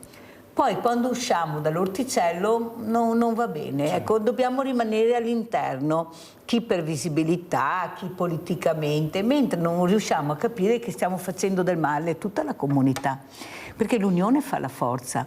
Allora tu devi capire chi sei, infatti io lo dirò e l'ho detto anche al presidente Alberto Stefani della regione, che lui mi ha detto: quando vuoi parliamo, di capire chi fa parte del mondo volontariato e cosa fa, perché hanno fatto talmente un caglierone che siamo tutti dentro, c'è Raffaella, ci sono io, c'è lei, invece di capire chi è questo volontario, questa associazione, cosa fa, dove può essere utile, come mi può aiutare, perché se tutti facciamo tutto noi continuiamo a avere più suicidi, più solitudine, più gente che non riesce più a capire a chi rivolgersi, non abbiamo i numeri di telefono, neppure i medici di famiglia hanno l'elenco delle associazioni di volontariato, perciò non sanno a chi rivolgersi quando hanno un paziente da aiutare. Capisci che noi abbiamo tanto, ma alla fine non abbiamo niente perché non facciamo squadra. Non è il caso forse di riuscire a far squadra, visto che siamo registrati in regione, che paghiamo per fare i volontari, e capire tu chi sei e cosa puoi fare. Non puoi fare tutto. Io faccio la borsa della spesa, ho gli orti sociali, devo fare quello. Non è che devo accompagnare anche, andarlo a prendere. Ecco, Raffaella fa la lingua dei segni, perfetto, meglio di così. Lei si occupa di psicologia, sa cosa vuol dire, ecco, cercare di capire come dividere questi gruppi che stanno veramente alzando sempre di più l'asticella e che tengono in pugno i sindaci, le forze dell'ordine, la comunità, i ragazzi che hanno paura di uscire di strada perché incontrano questo. Ma come se io mi sono seduta in mezzo e sono venuti al bar con me, cioè non sai che bacchetta magica, ma forse chissà quant'era che nessuno gli offriva più un caffè, oppure che li toccava. Ecco il tatto, il contatto, a loro manca il contatto. Io sono convinta che bisogna toccarli, carezzarli, ascoltarli.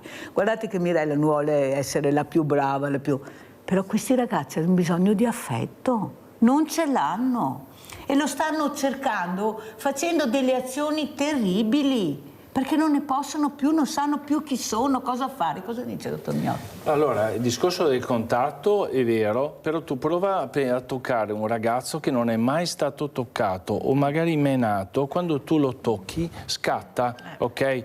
Perché ha noi lo chiamiamo non essere intimo fisicamente. Quando uno non è stato...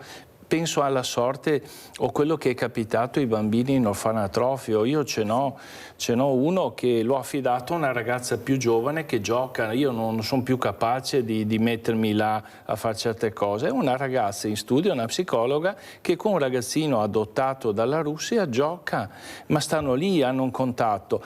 Quindi il tema del contatto è importante un po' alla volta, perché è come il gatto selvatico, se lo accarezzi troppo. Quando li ho abbracciati hanno fatto... Vero, appunto, ma poi si fidano. Sulle associazioni, Mirella, allora, tutti quando ci mettiamo a fare qualcosa, primi di psicologi, uno lo fa anche un po' per sé, ma ci deve essere un bilanciamento, no? Un 51, un 49, perché se uno lo fa solo per sé, dopo ha manie di protagonismo. Io vedo nell'ambito dell'associativismo che vogliono fare perché vogliamo essere noi, ma anche lui fa la stessa cosa. Perché non ci dividiamo i compiti? Per esempio nell'asilo notturno per i senza tetto c'era un gruppo di volontari che per 2 anni ha mandato avanti in maniera egregia. Aspetti dottore, che vediamo se abbiamo anche le foto e il video alla regia, per cortesia, prego dottor Miotti. Allora ecco qua il momento della inaugurazione, che l'abbiamo fatta il 17 di dicembre, insomma un po' prima del freddo. È una struttura, una casa colonica bellissima, recuperata, e una volta tanto con i fondi pubblici, con i fondi pubblici abbiamo fatto un bel recupero, e adesso abbiamo aperto nel giro di un giorno, è piena, ci sono 10 posti per ora, sono tutti occupati, vedete, insomma gli arredi sono veramente anche decorosi per fare anche un'esperienza positiva a queste persone, calda, accogliente. Però ecco, non è solo la struttura, come dicevo prima, ma è il rapporto, la relazione, e questa cosa la possono fare molto meglio anche, o comunque insieme, anche i volontari che c'erano l'anno scorso. Quindi ho detto, ragazzi, le porte sono aperte, certo che qua abbiamo delle regole, non possiamo dare i pasti col mestolo, bisogna che abbiamo i pasti confezionati. Queste a volte sono dei legacci che io farei volentieri a meno, ma poi il rischio è quello che veniamo anche poi, che possono esserci dei danni se non si rispettano le regole.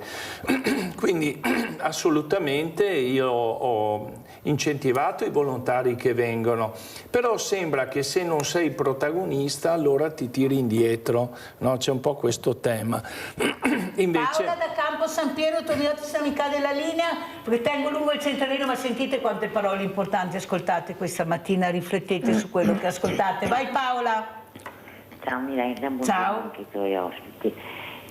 Per lavoro anni fa ho avuto un'infarinatura di psichiatria e sono andata alla docente, ha detto se volete approfondire su questo tema o problema ci sono questo da leggere, e mi sono appassionata, come scriveva un neurologo americano, Oliver Sacks, che scrive benissimo.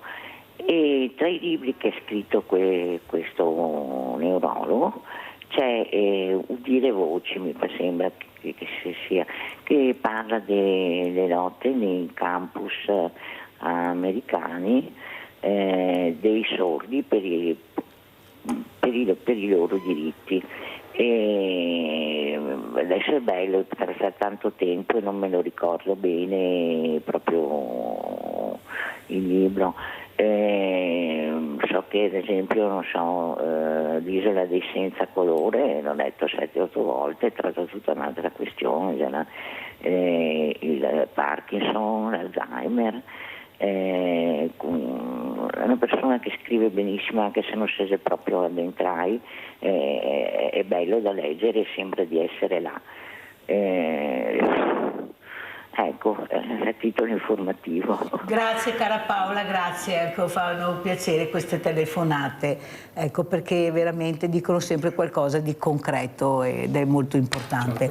Allora Raffaella, cosa vuoi dire in base anche a quello che hai sentito, che abbiamo detto io, che ha detto il dottor Miotti, ma soprattutto l'importanza di capire la lingua dei segni? Ecco, io penso che sia arrivato il momento che anche a livello regionale riescono a capire quanta importanza ha questa lingua. Tu hai spiegato anche per una persona appena operata ma che non riesce a parlare, ecco, esprimersi con poche cose, ma almeno sai come funziona, cosa sente. Ecco, pensi che forse questa volta ce la farai, grazie forse anche al supporto del dottor Miotti che organizzerà, ecco, se ha bisogno, ecco, di organizzare questa cosa importante. Ne parleremo magari anche a Conegliano con il sindaco Fabio Chies, visto che c'è questo teatro di Orsi che lui volentieri è molto sensibile, cercherà magari di aiutare. Cosa ne pensi Raffaella? E dopo sentiamo anche il dottor Miotti. Per me è sempre una grande opportunità, tu lo sai che quando qualsiasi cosa ci possa essere io mi metto sempre a disposizione. Guardi, per me è sempre un arricchimento. Avevo fatto tanto tempo fa, poco prima del Covid, un convegno e quando parlo di lingua dei segni mi piace parlarla in maniera neutra, un po' per tutti, perché per esempio c'era anche la lingua dei segni tattile. Io ho la fortuna di non utilizzarla perché vedendo posso utilizzare le mani e dire casa, e qualsiasi persona, mia figlia che mi vede, questo segno lo capisce. Se faccio così, mia figlia capisce che è tetto. Le faccio un esempio, mi dia le mani, le appoggi su di me, le chiudo. Sì. È un po' rigido. Vabbè. Fa così. Se lei fosse sordo, cieco, quando io faccio così capirebbe che è la casa. Questa è la casa. Se io alzo capirebbe che è il tetto. Se io faccio così capirebbe che è accordo. Okay. Quindi questo significa comunicare con qualsiasi persona, però lei vede, ha l'esperienza tattile umana, sì. C'è sempre la paura perché dici che cosa sta succedendo, ed è questo che spesso frena le persone che non conoscono. Parlare di lingua di segni è importante che ci sia anche l'aspetto giuridico e ci tengo. Colgo l'occasione per ringraziare tantissimo voi e lo studio legale Pavanetto perché c'è stata anche un'empatia, una curiosità reciproca di scambiarsi le informazioni e la professionalità inserita nella mia realtà ha portato anche cose molto importanti, quindi io sinceramente sono disponibilissima. La lingua dei segni collegata alla musica dà un'emozione particolare. Quando a me chiamano e mi dicono cantiamo questa canzone, sei disponibile, vieni a cantare. Quando mi dicono ma vieni a fare, vieni a fare l'interprete, no, io vengo a cantare insieme a voi perché è un segnale, è una comunicazione di non essere io davanti e gli altri attorno, mi sento a disagio. La lingua dei segni vuol dire anche stare insieme agli altri, non mi mettere in prima fila perché sai che io non ce la faccio, non voglio essere il numero uno. Se insieme possiamo dare una felicità, un messaggio, una speranza. Insieme mia figlia quest'estate nel mio comune di residenza facevano le esperienze della protezione civile e sistemavano, non so, giardino, ringhiera. Lisa avrebbe potuto farlo. Mi sono presentata, la risposta è no, perché è disabile. Perché? Disabile. Allora andiamo a vedere il Babbo Natale al Banco Solidale. Ho detto che ve lo facevo vedere, però voglio fare anche una domanda, vedremo che risposta mi darà il dottor Miotti, ecco, su quello che poi dirò. Andiamo a vedere il Babbo Natale al Banco Solidale.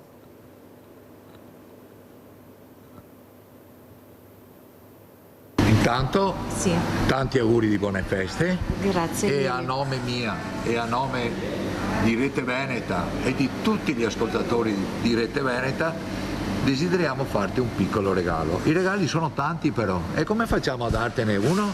Su pescare. Scegliamo un numero e vediamo se siamo fortunati, va bene? Prendiamo. 45. Andiamo a vedere allora i 45. È stata una mattinata interessante, sono venute molte persone, tutti molto contenti, e devo dire che grazie proprio a voi ascoltatori di Rete Veneta siamo riusciti a portare un po' di gioia, un po' di allegria in molte famiglie che purtroppo hanno anche molti problemi nell'arco dell'anno, e noi con questo centro solidale che seguiamo molti di questi casi e oggi in particolare stiamo cercando di sollevare un po' questo loro momento difficile. Abbiamo una bella borsa della spesa, adesso ve la leggo così vedete.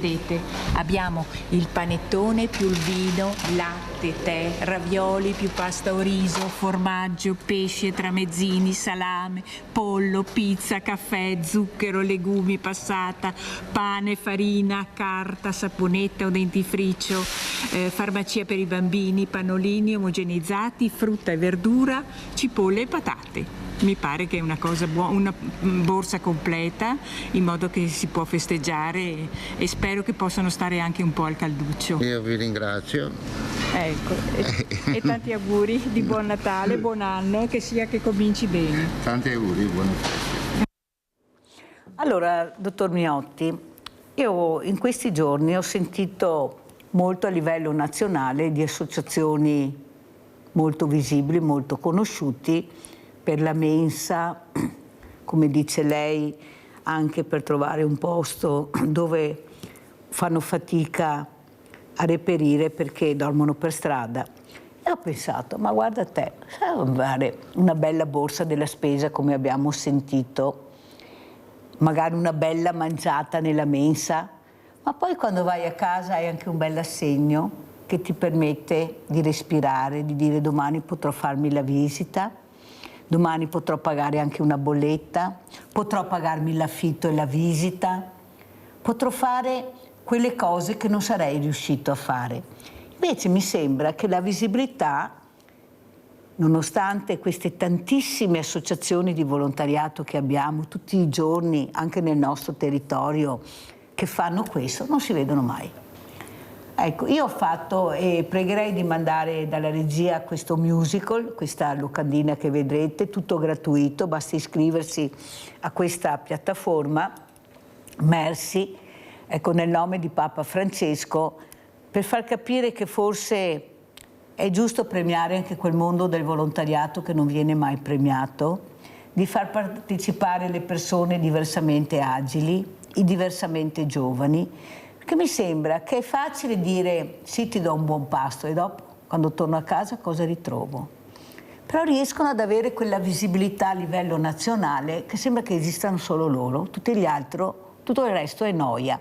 Io sarei anche stanca di questa noia, perché vanno premiati questi volontari, perché sono tanti, e tutti, a mio avviso, hanno lo stesso diritto di visibilità che hanno gli altri. Non c'è il numero uno nel mondo del volontariato, e mi sembra che qua andiamo numero 1, numero 2, numero 3. Io ho questa sensazione. Cosa ne pensa, dottor Miotti? Ecco, premiare con questo spettacolo, tutti possono partecipare, tutto gratuito, ripeto, basta solo iscriversi perché i posti sono quelli, però dare un segnale che anche loro ci sono. Prego. Allora, tu sfondi una porta aperta rispetto a quello che io penso, ma non voglio parlare male del volontariato, però tu sai che quando ci sono i terremoti fanno la gara per strapparsi i feriti, per tirarli fuori e mettersi davanti alle telecamere. Questo è folle, ma va a scavare da un'altra parte, cioè non andare là solo per...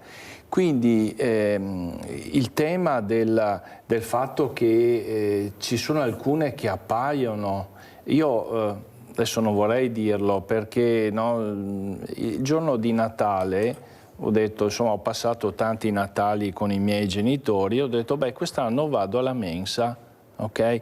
E hanno poi fatto la tombola e hanno dato a ciascuno un regaletto, una scatola dove c'erano varie cose utili. Ma sai la faccia, la sorpresa delle persone? A me ha commosso questa cosa e io sono stato edificato, non tanto la presenza dell'assessore che non c'entra niente, io ho cercato di non mettere nessuna foto sui social, niente, perché? Perché volevo esserci come momento mio ed è stato anche apprezzato da loro.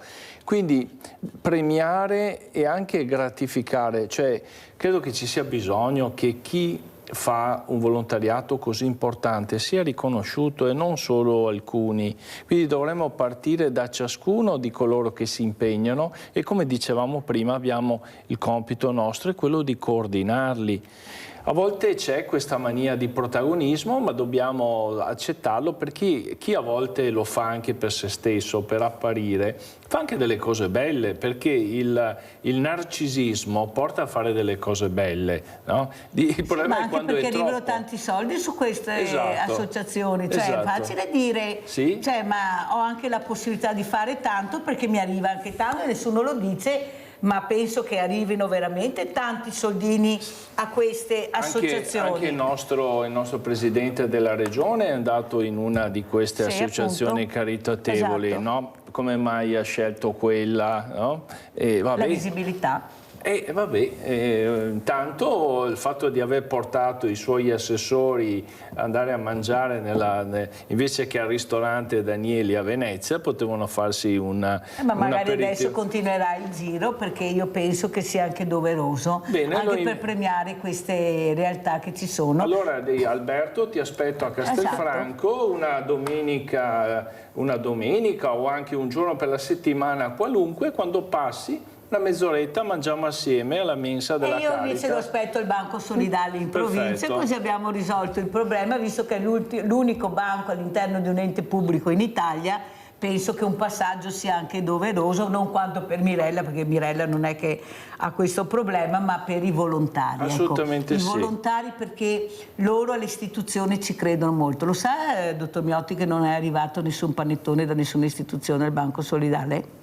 Porca miseria. Lo sa? No, li abbiamo i panettoni perché abbiamo una grande famiglia. Avete visto che hanno copiato anche il nome qualcuno di questa grande famiglia? Ecco, che abbiamo di Rete Veneta, di Media Nord-Est, qualcuno l'ha copiato, è bello la parola famiglia. Noi abbiamo iniziato a usarla tanti anni fa, vero Raffaella?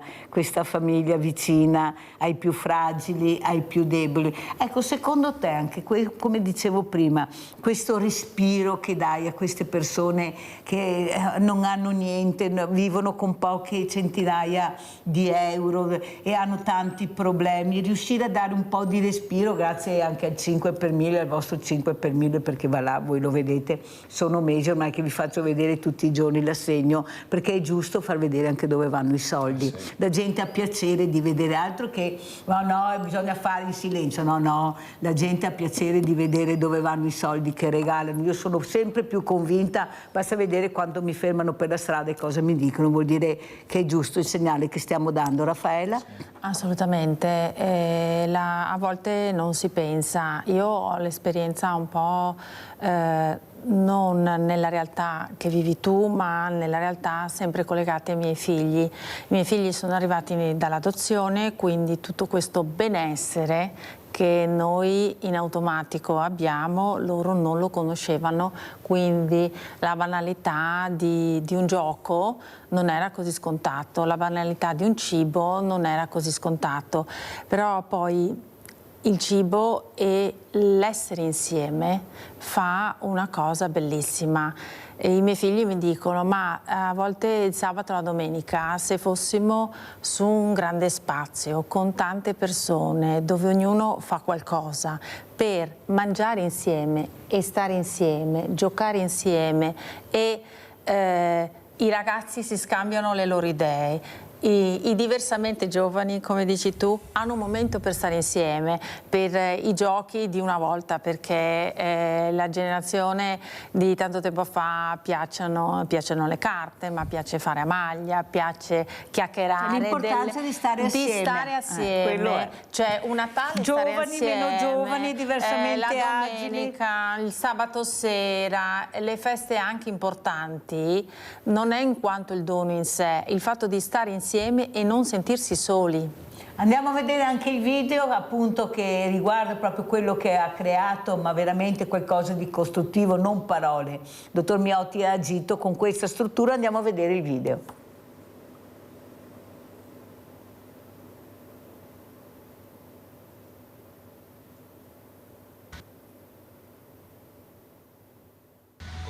Inaugurato a Castelfranco Veneto il nuovo asilo notturno per il servizio dell'emergenza freddo nell'ambito territoriale sociale, pensato per offrire riparo e sostegno alle persone più fragili durante i mesi invernali. Il servizio è attivo negli spazi dell'ex Casa Cattani in via Loreggia di Salvarosa ed è frutto di una coprogettazione tra il Comune di Castelfranco, capofila dell'ambito, e un ampio partenariato del terzo settore. Presenti, oltre al sindaco Stefano Marcon, anche l'assessore al sociale Oscar Miotti e i rappresentanti delle cooperative che gestiranno la struttura.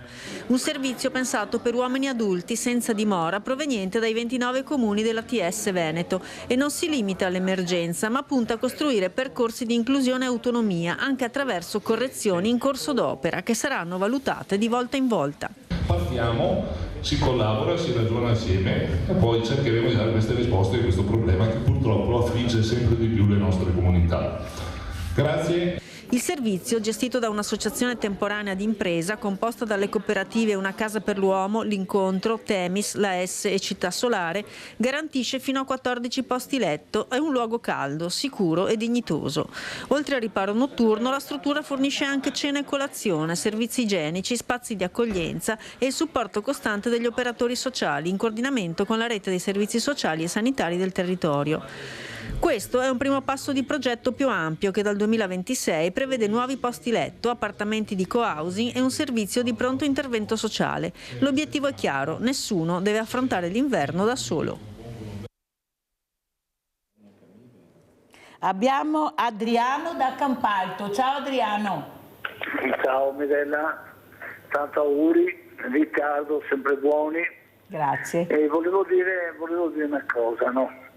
Hai detto una cosa giusta e ti dico sempre che dici le cose giuste perché sei come me, quello che devi dire lo dici, ecco. La fortuna dell'Italia è questa, che ci sono queste persone che fanno volontariato gratuitamente e ci vorrebbe un po' di più rispetto verso la gente proprio perché ci sono queste associazioni che noi italiani sinceramente non servirebbe neanche pagare neanche 5 lire di tasse perché il servizio che noi diamo alla povera gente o altra gente per bisogno diamo sempre gratuitamente, quindi trovo vergognoso che diciamo siamo italiani però alla fine dobbiamo pagare quello, dobbiamo pagare l'altro, se alla fine ci sono queste associazioni che aiutano molto. Lo Stato dovrebbe fare molto per queste associazioni che che proprio danno gratuitamente questo volontariato, insomma, ecco. Grazie, arrivederci. Grazie caro Adriano, purtroppo non è così, come ho detto e lo dico tutti i giorni, dobbiamo girare col commercialista, pagare per fare i volontari, una burocrazia che se non sei strutturato lasci. Quante associazioni hanno lasciato? Cosa è successo, dottor Miotti, proprio nel sociale? Come mai non riesce a capire la politica, l'importanza del sociale, che se non ci fosse non sarebbe quei livelli che è adesso, come aiuto parlo proprio concreto, perché la prima cosa che fanno chiamano il mondo del volontariato quando hanno bisogno, sì, i sindaci, che tutti quanti. Prego.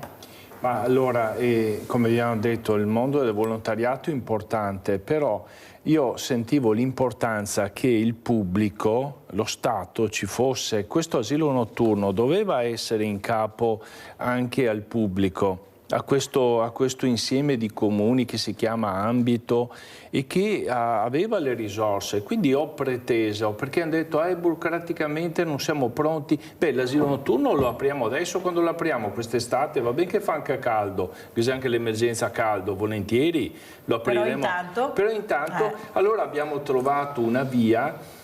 Poi i volontari, chiaro che danno quel plus, che è anche quel rapporto. Io vorrei che anche quelli delle cooperative, gli operatori del pubblico avessero questo rapporto umano. Siamo tutti della stessa pasta, non è perché uno è di qua allora non è umano e l'altro invece è umano perché è volontario.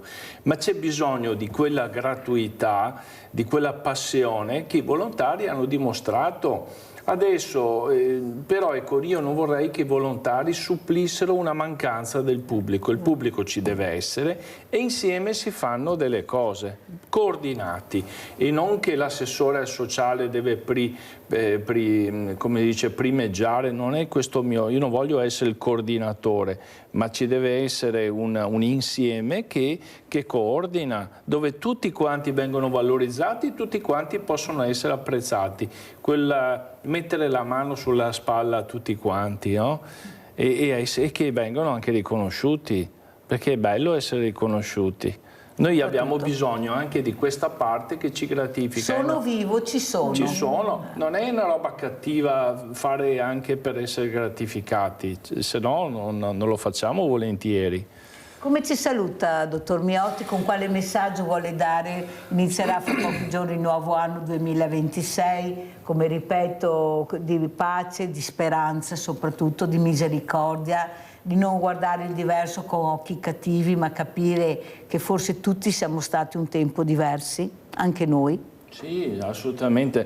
Beh, intanto io vorrei fare vorrei pensare dare un messaggio di speranza, perché anche oggi ci siamo alzati appesantiti dicendo si blocca il processo di pace perché sono andati a guardare la villa di Putin. Chi se ne frega della villa di Putin? Cioè, dobbiamo veramente mantenere vigile l'attenzione, non dobbiamo mollare il fatto di dire ma sì, ormai armarsi è una strada inevitabile. Dobbiamo invece cercare delle vie di pace davvero, dobbiamo essere critici, perché la comunicazione molto spesso porta in un senso. Ecco, io questa dimensione della pace, della paura di spendere un sacco di soldi in armamenti mi preoccupa.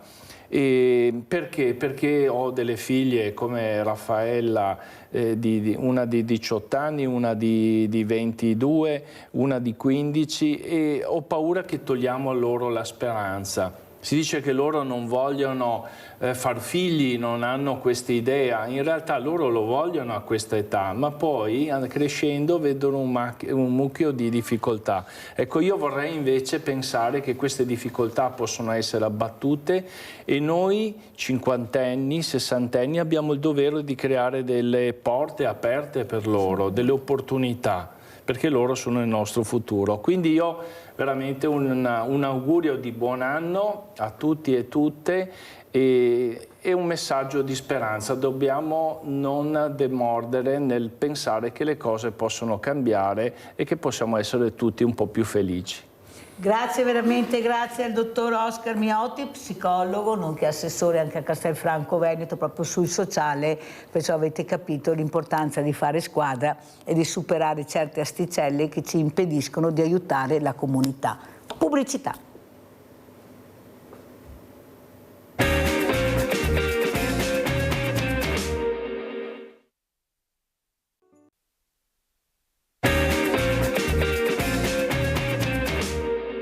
Bisognava rinnovare questa convenzione, oltre 20.000 visite durante questi 4 anni, oltre 40 eventi all'anno di valorizzazione della tradizione popolare, e quindi sì, un gruppo, quello folcloristico, che sta dando grandi risposte sotto il profilo della identità veneta e della sua valorizzazione. Museo etnografico provinciale Case Piavone, la provincia e il gruppo folcloristico trevigiano hanno rinnovato la convenzione che li lega fino al 2030. I numeri rafforzano ancora di più il solido legame tra l'istituzione e il gruppo fondato da Gianfranco Crespan, che continuerà a curare il complesso rurale seicentesco di via Caldibreda per altri 5 anni e con esso anche il suo prezioso contenuto. Loro sono i custodi delle tradizioni del nostro territorio, anche con le primule, insomma, con questi giovani che stanno coinvolgendo, dimostrano ogni giorno, e ne abbiamo tanto bisogno, di conservare tradizioni e usi e costumi che avevamo una volta e ricordarli, perché la nostra storia va valorizzata e va conservata, e loro sono veramente i custodi primi nella nostra provincia di queste tradizioni. Attività ludiche e attività benefiche si intrecciano nel cammino del gruppo folcloristico, che ricambia la fiducia della provincia con l'impegno quotidiano. Un grazie veramente a tutti i ragazzi, perché guadagnarci la fiducia è una cosa molto importante, e questo è un segno di gran lavoro che quotidianamente il museo ci porta a fare. Dentro e fuori Case Piavone il gruppo di Camarine lavora per tenere vive tradizioni e museo. Abbiamo il pane vin, il processo alla veccia, poi facciamo animazioni estive con compagnie teatrali, riproponiamo canti e balli di una volta. È l'unico modo per tenere vivo il museo. Proprio al museo etnografico il sabato pomeriggio si rievoca e in parte si rivive la vita di una volta, quella delle nostre campagne trevigiane. Quello che facciamo è antisocial, diciamo, perché bisogna venire qua, ci si mette in mostra, ci si appassiona di tantissime cose, quindi i social sì, ci saranno, ma qua ci proponiamo proprio come una volta, scambiandoci le informazioni e tante altre cose, insomma, ecco. E abbiamo ospite questa mattina Ivano Camarin, presidente del gruppo folcloristico trevigiano. Parleremo di presepi, di tradizioni. Grazie Ivano di essere qui, e ringrazio anche, si è fermata anche Raffaella Buziol, perché è molto importante, perché si parlerà di valori. Allora Ivano Camarin, intanto ti ringrazio perché hai portato delle cose antiche. Sì. Cosa ci hai portato? Al posto del presepio questa mattina Ivano Camarin è arrivato con dei giochi. Prego. Sì, no, abbiamo portato la famosa calzetta che si metteva sotto il cammin, sotto il lerino. Alzala, che così la vediamo. Beh, dopo vi faccio vedere anche cosa era dentro. La calzetta si appendeva proprio al camino e si aspettava il giorno della Befana, che era il 5 di gennaio, con la speranza di trovare qualcosa dentro. Ma che cosa trovavamo dentro? Non cose tecnologiche come adesso, ma davvero cose molto semplici. Se vuoi vi faccio vedere, insomma, magari che sarà mandarin, cosa che era dentro? Qualche anziano sicuramente dopo interverrà. Ecco. Mandorlato, noci, un po' di bagigi, come si diceva una volta, o noccioline americane, qualche mandarino. Ecco, questa era la soddisfazione del bambino, della bambina che trovava. Il carbone nero, sì, che dopo era sempre a dire: ma sei tu stata bravo. Il carbone nero non era un bel sogno. Ecco, queste sono le sorprese dell'anteguerra, poco prima della guerra, che i bambini trovava. Ecco. Non mi chiedeva tantissime cose, però trovarsi queste robette qua era un'attesa importante, perché attendere un gioco, attendere un regalo per il bambino suscita tanta emozione, e questa era famosa, questa è Pappusete, ecco, a Trotto, tutto fatto in casa? Tutto fatto in casa, a Trotto, che era famosa, ecco. E questo era il fondamento della gioia di un bambino e di una bambina, insomma, ecco. Abbiamo trovato sulle nostre ricerche, una volta si metteva la famosa letterina sotto il piatto, che ora il briantini. Ecco, al di là della calligrafia diversa, gli chiedeva, come adesso, mi voglio, non so, il Game Boy, non so, mi voglio un qualcosa, ecco. Chiedeva, scriveva, caro babbo, sempre babbo, perché il babbo prima della venuta della seconda guerra mondiale era il papà, dopo si è diventato Babbo Natale con tutta... E scriveva proprio, caro babbo, ti prometto di essere più buono, mi comporterò meglio con i miei, la mia mamma, la mia nonna.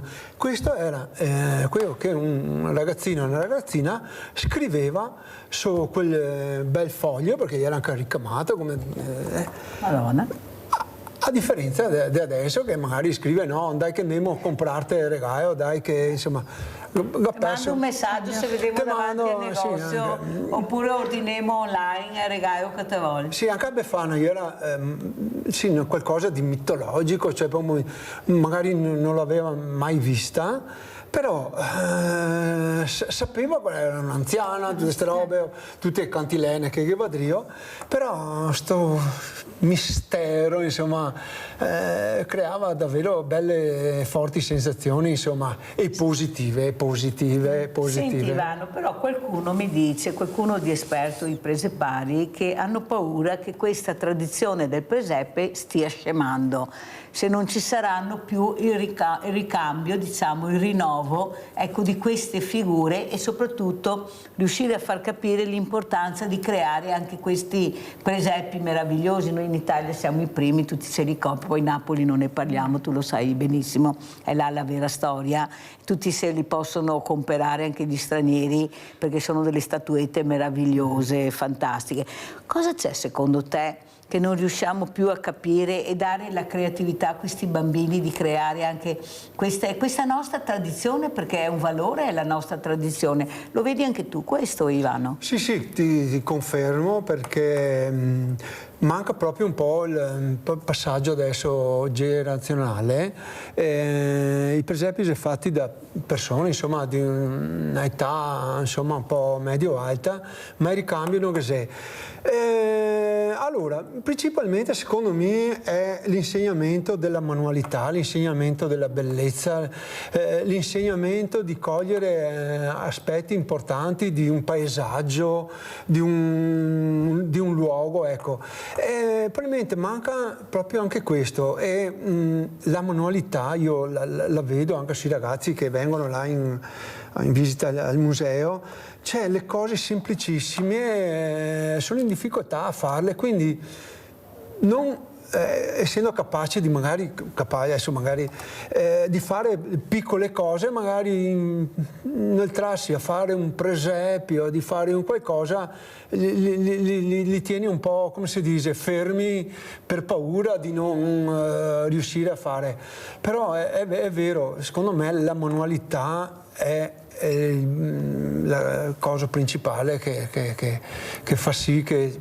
E dopo la ricerca dei luoghi è sempre un po' più difficile, anche i costi del riscaldamento, di tante cose. Alcune associazioni, insomma, fanno fatica a sopravvivere. Dopo sono sincero, noi come tutti i presepisti, i mostri, mettiamo quella cassettina famosa ringraziando.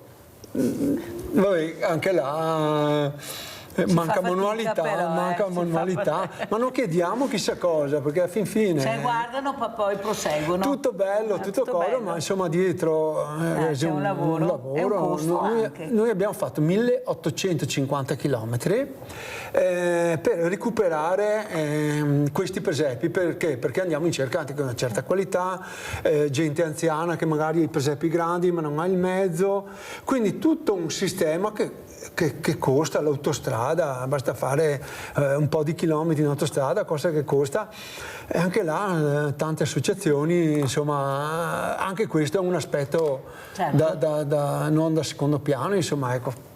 Raffaella, i valori, presepi a casa cosa hai fatto? Albero di Natale, presepio, arriverà la Befana, prego. Allora, questa calza è quella calza che prepara ancora mia mamma per me, perché dice che deve mantenere la tradizione, e per i miei figli, infatti è vero, è una preoccupazione toccare questa calza, dire la calza, perché la Befana, perché io ho un bambino di 8 anni e quindi lui spera che la Befana porterà cioccolatini, però credo che anche un po' di carbone aiuti sempre, e quindi noi bianco o nero, perché c'è anche il carbone bianco, se sei l'anno buono. scorso ha portato il carbone nero, un pezzettino, perché ci sta, Mirella, quest'anno non sappiamo. Comunque la nonna ha questa proprio una calza esattamente ricamata,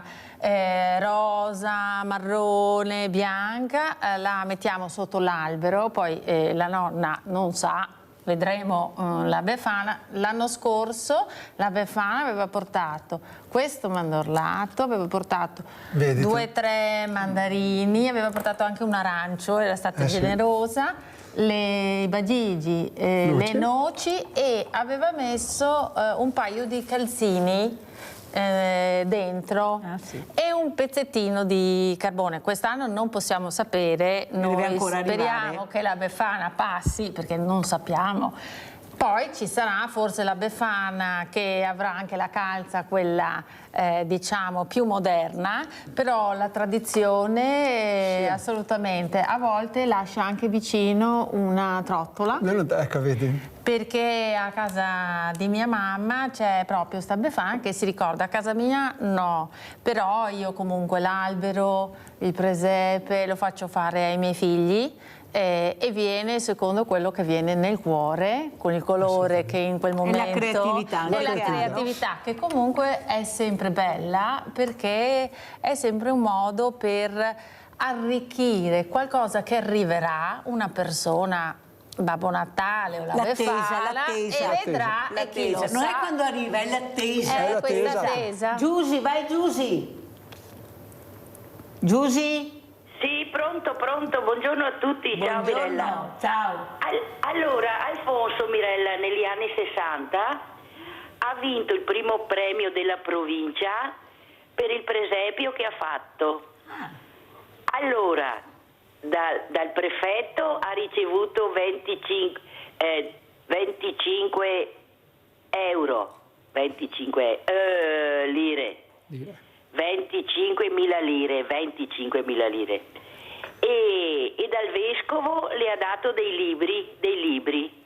Per 2 anni hanno vinto il premio con la commissione andata a casa loro, e ha vinto 2 volte di seguito, hai capito? Te sa che è la prima volta che lo racconti, povero Alfonso, si dimentica sempre di te e tua moglie. No, Mirella, pensavo di avertelo detto. No, un creativo in casa, noi non lo sappiamo. Un creativo veramente. Ma hai fatto il presepio quest'anno? No, ho fatto il solito ficus, che ho fatto l'anno scorso, con filo di lucine bianche da alto e basso, torno, e quello è stato. Ma perché il mio non fai più il presepio se sei un creativo di presepi? Chi? Alfonso, perché non fa più il presepio? No, ma l'ha fatto quando era giovane da sposare. Ma poi che trovare Giusy non ha fatto più presepio perché aveva il presepio in casa. Vero Giusy? Grazie cara Giusy, grazie, un abbraccio grande a te Alfonso, grazie a voi tutti, grazie anche per il supporto che dai sempre a Sveglia Veneti e i veneti scacciati dalla crisi. Ecco, questa è una che supporta i veneti come tanti di voi. Allora, quello che volevo capire è anche, Ivano, questo aiuto di far capire l'importanza di creare con i bambini questo, perché è da piccolo che inizia. Inutile da dire, una volta questi coltelli che adesso hanno in mano i giovani servivano proprio per tagliare il legno, per modellare, adesso li usano invece per qualcuno per accoltellare. Sarebbe il caso di capire che forse bisogna fare qualcosa in più e cercare di far capire loro che forse il coltello serve anche per creare qualcosa di bello e di importante? Ma sicuramente sì. Quello che posso dire, non so se sempre dare la colpa ai ragazzini. Secondo me è da fare un passo indietro e capire i genitori, capire tante cose, perché è impossibile che sta violenza nasca solamente da sti ragazzini. Una volta forse gli era più tenuti sotto controllo, perché magari lavorava solo il genitore, la mamma aveva più modo di curare la famiglia. Adesso per tante cose non è più possibile farlo. L'aspetto anche della socializzazione, cioè io dico, una volta all'ombra del campanile quante robe si faceva, quante robe importanti si trasmetteva a sti ragazzini. Adesso non guardiamo l'aspetto solo religioso, mancando il prete, mancando tante figure importanti, giustamente sti bambini i da soli, e cosa fai? Crea un qualcosa, e dico in breve, magari la violenza li crede di essere forti, potenti, no, manca secondo me l'educazione da noi grandi nei confronti di questi ragazzini, questi bambini. Cioè, io dico, portiamoli a scout, portiamoli al gruppo folcloristico, tanto per dire. Noi al sabato abbiamo una scuola di bambini che insegniamo, ma noi insegniamo magari solo il canto in dialetto, ma è un modo di stare insieme, uno strumento anche. Esatto, suonare un strumento. Cioè, mi vedo ragazzine, perché non so perché i bambini sono sempre più avanti dei bambini, ma è genetica. Si porta a casa il libro della canzone e mi dicono le nostre ragazze che il sabato proprio recitano la canzone in dialetto, no? Nell'arco della settimana e impara. Cioè, chiediamo alla regia se hanno un balletto del gruppo folcloristico da far vedere. Ecco, in attesa vediamo questo, sentiamo, perché mi piacerebbe, perché non ne abbiamo neanche uno preparato. Naturalmente Ivano non manda mai niente, come al solito. Sì, qualcosa, ma forse c'è qualcosa. Sono veramente cose belle. Sì. Ivano, ma non pensi forse, come diceva Raffaella, che i bambini avrebbero anche piacere di fare questo? Ma qual è l'inghippo, secondo me? Che la famiglia, i genitori non li portano. Li portano quel giorno, magari perché hanno voglia loro di vedere il presepio, loro, e magari poi si dimenticano che invece le case piovone funzionano 365 giorni all'anno. Quello che dicevo è proprio la famiglia è costretta a correre in 1000 e i ragazzini, dopo tu paghi la conseguenza. È vero? È come un ramo, se nasce un po' storto, dopo raddrizzarlo. Ma non è forse, Ivano, che anche noi, specialmente nel nostro territorio, perché dopo quando vai in Alto Adige o passi la Toscana, vedi questi ragazzi che si vestono con i loro costumi, portano avanti le tradizioni, e qua da noi che c'è questo buco nero, vuoi mettersi un cappello, vuoi mettersi un mi vergogno, i miei amici cosa diranno, io ad avere tutte le scarpe bianche, tutti i capelli dei ragazzi da qua tagliati perfetti. Cioè, non è che forse proprio qua dove c'è veramente questo mi son veneto, mi son a tradizione, manca proprio questo, ecco, lo spunto per cercare invece dall'asilo iniziare questi bambini a portare avanti le tradizioni, ma non con le parole, con i fatti, con i gesti, con le cose da creare. Cosa dici? Noi ci vergogniamo di vestirci. Allora, è importante che cosa? Io ho visto sui paesi diciamo di mezza montagna, un po' distante ma non è una colpa che faccio alla città.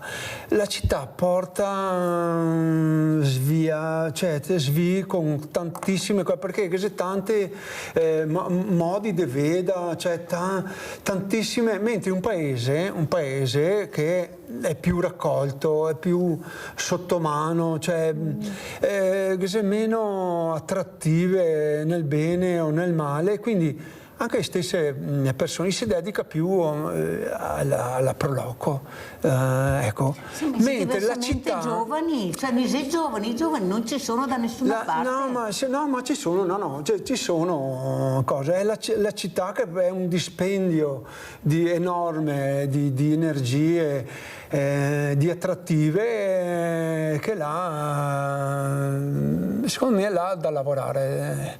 Lavorare vedo, là. Ciao, tu vai in Alto Adige, vedi tutti i vestiti, escono tranquillamente di casa, anche ragazzi giovani. Perché anche magari il paese è più raccolto. Il Veneto qua, mi sono Veneto, mi sono le tradizioni, mi sa che non è proprio così. Cosa dici, Raffaele? I tuoi figli si vestirebbero, ad esempio? Ma è vero quello che mi fai pensare, perché a volte che io vado in Trentino Alto Adige, è vero, al sabato e alla domenica vedi proprio queste ragazze o ragazzi, per esempio hanno d'estate la tradizione del taglio del legname, ma alla festa, anche la cosiddetta festa paesana della Proloco, c'è il mondo, ma anche nei locali? Di persone vestite, ma qualsiasi età. Infatti ora mi fai pensare, quando io porto i miei figli mi dice ma quella ha la mia stessa età e va vestita così, ma allora da noi in effetti quando tu torni nella provincia di Treviso, nella regione Veneto, anche per esempio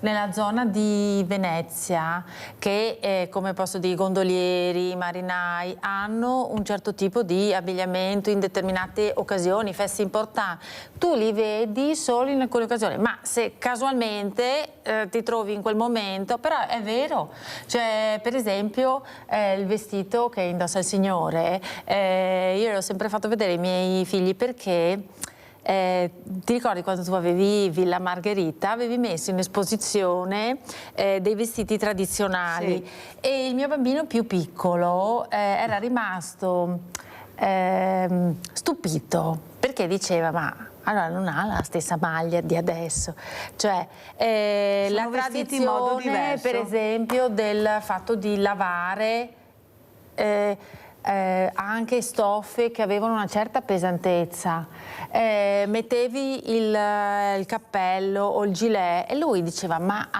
perché una volta così e adesso? Allora quando tu queste cose come genitore non lo porti mai a far vedere, per loro è un mondo che non sì, lo vedono sui libri, ma come dire, pare impossibile che sia stato fatto qua. Certo. Vediamo il video che ha trovato, devo correre purtroppo perché il tempo è tiranno, eccolo qua, andiamo a vedere.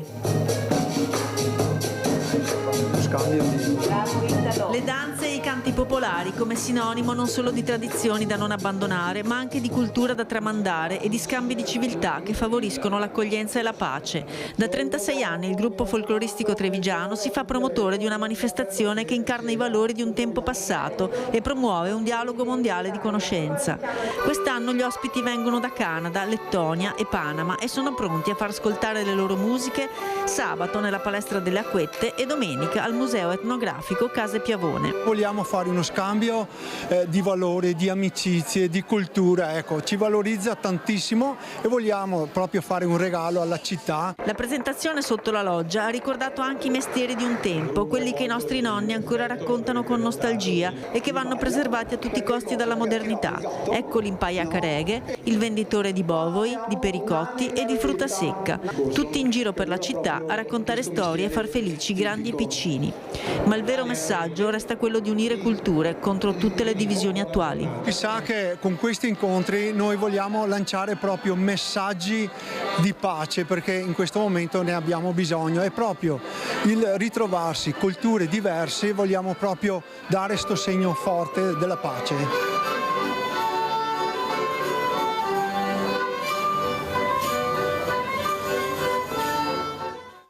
culture diverse, quanto importante è far capire l'importanza dell'unione delle squadre, queste squadre di gruppi folcloristici che arrivano per far capire l'importanza delle tradizioni, ma è una passione questa, però loro ce l'hanno, noi insomma... Ma allora innanzitutto è un sistema di cultura diversa, loro sono stati più attenti e radicati nel correre, nel passaggio dell'innovazione e quindi anche sulle scuole specialmente dell'est fanno proprio cultura del ballo, delle tradizioni, mentre qua noi purtroppo queste cose non le fanno, le fa chi? Sì, ci sono delle scuole, delle maestre che fanno un percorso didattico che magari parte a settembre, finisce a marzo-aprile e alle volte ci invitano a proprio portare il nostro costume, spiegare com'era la vita contadina, ma non per ritornare, ma per capire che come abbiamo qua queste cose, con poco niente, tanta fantasia, riuscivano a stare allegri comunque allegri una volta, non come adesso se ne ho in mano quella tecnologia che mi fa vedere il mondo, ma fin fine Eppure io ho avuto l'assessore di Silea, Francesco Biagin, che sta facendo anche un percorso con l'ULSS di educatori proprio per andare a incontrare questi ragazzi, che ha detto proprio vicino alla casa dei diversamente giovani, circolo anziani di Silea, c'erano questi ragazzini sopra le righe che giravano attorno e loro cosa hanno fatto? Intanto li hanno invitati ad entrare, gli hanno offerto un gingerino, questi diversamente giovani, e poi li hanno seduti a giocare la tombola e dare i regali. E indovina Ivano cosa hanno detto? Ma io non sapevo che c'era questo gioco. Ma io non sapevo che si davano anche i regali. Forse queste risposte ti fanno capire quanto poco sappiamo di loro e cosa vogliono. La tombola, che bella la tombola. Questi ragazzi sopra le righe, a cui piace giocare la tombola, dare il regalo ai diversamente giovani che potrebbero essere i loro nonni. Forse non dovremmo partire da queste tradizioni. Ivano, poi sentiamo anche Raffaella. Ma guarda, ti confermo, adesso vado un po' oltre, in Oriente, in Giappone, i primi anni fino ai 7-8 anni non fanno educazione proprio scrittura, didattica, matematica, diciamo. No, didattica, ecco, ma ti insegnano educazione civica.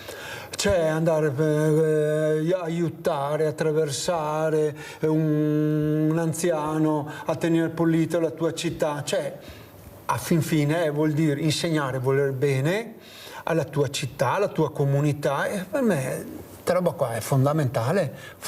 Dopo è giusto che il percorso didattico inizi, però i primi anni sono fatti proprio su questo sistema, cioè insegnare ai bambini l'educazione, il rispetto, la manualità anche, la manualità, perché da piccoli che si inizia. Che Befana sarà il 5 gennaio o il 6, quando la festeggerete?